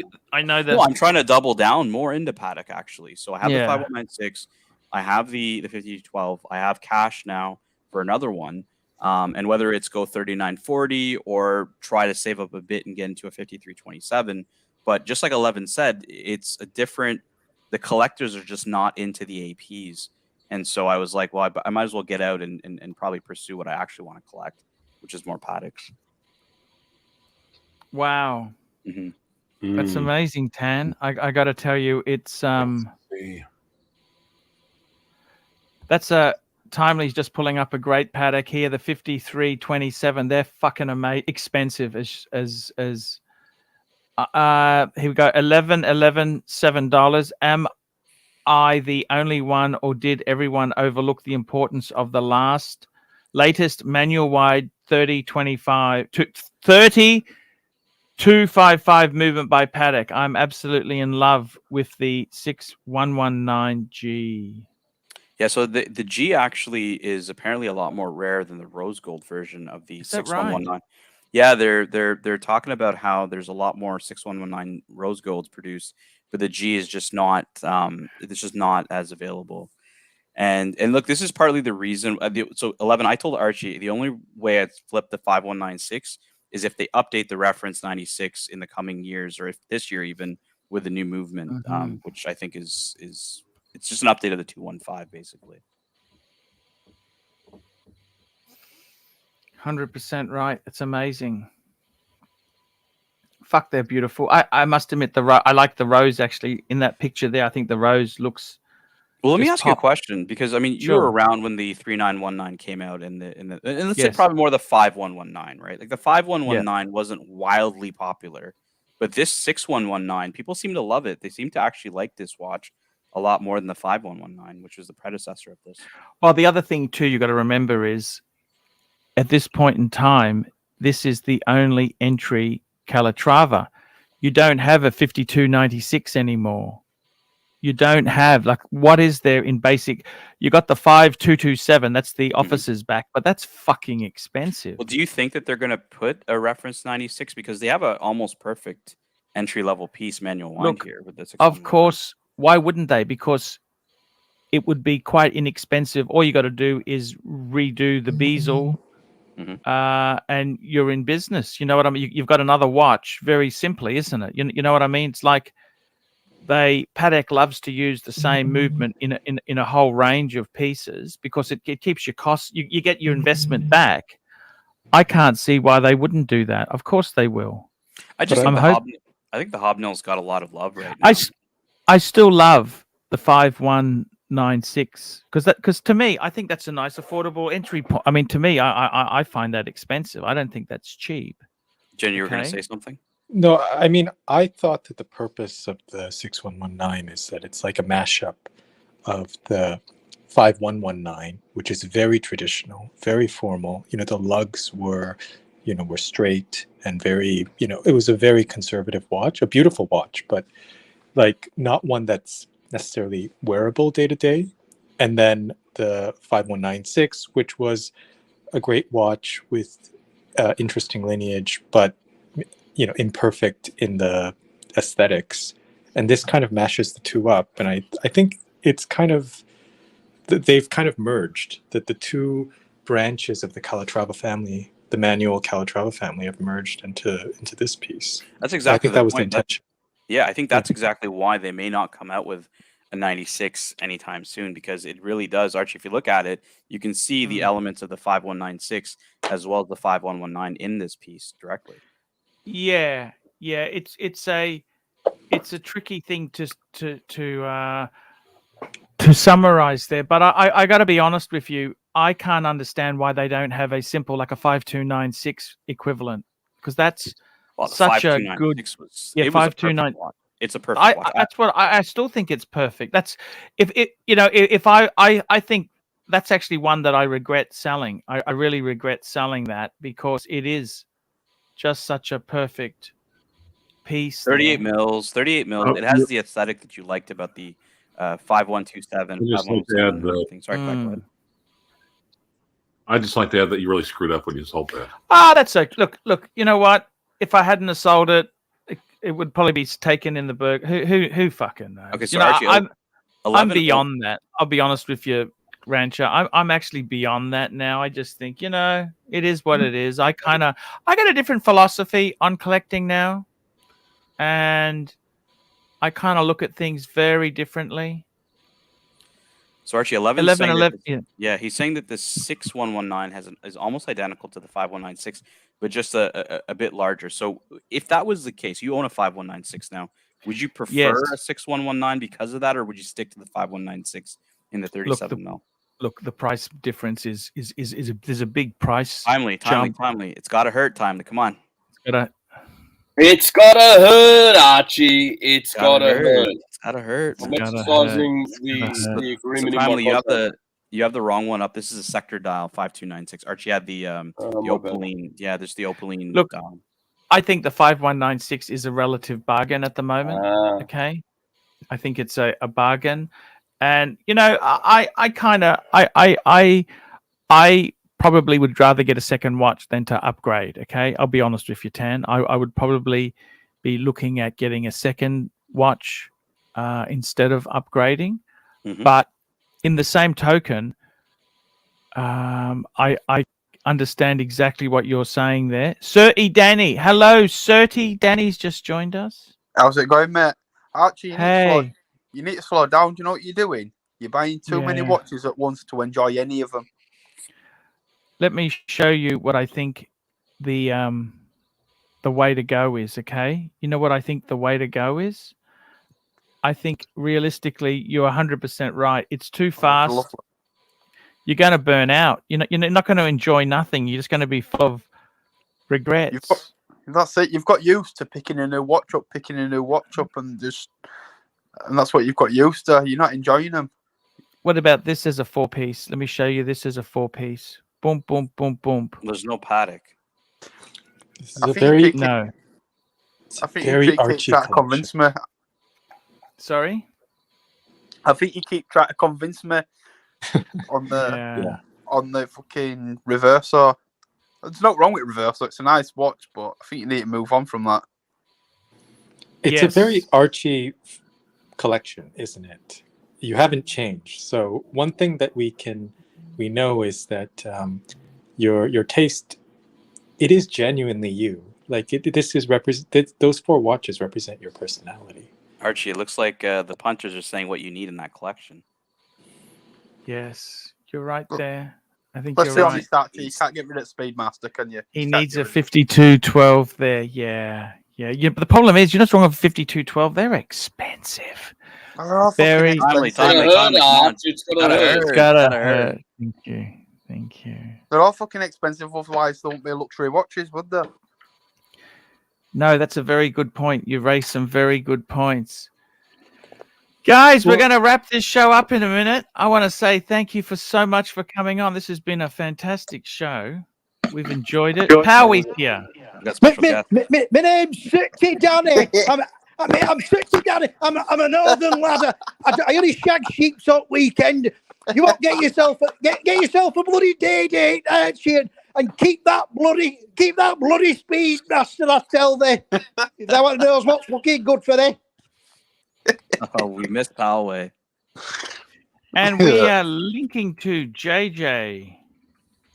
We're linking Alright. to JJ. That's where the link is going, because JJ is where we do on it's Sunday in America. It's Sunday in America. JJ Lecoultre.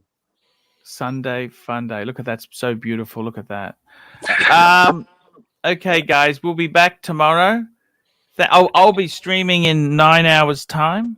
And guys, thank you so much for coming. On the way out the door, make sure you guys upvote, please. That'd be great. Please upvote. Upvote, yeah. Upvote, please, Don't guys. forget upvote. to upvote. And It helps Archie, helps us, helps everybody sleep better at night. In fact, if you upvote, it'll help you sleep better at night, knowing that you helped Archie. Exactly right. So, guys, we will see you tomorrow. Thank you for chiming in, and thank you, Tan. Thank you so much, Tan. Thank you, Timely, for coming today. Thank you, Jin, the rancher. It was great to have you on. Mike, the snake, Surdy, Danny, Cheers, mate. everyone who came on today. A big thank you. Without the crew, we can't do a good show. So I want to say thank you so much, and we'll see you shortly. See you later, guys. Bye. Thank you, Arch.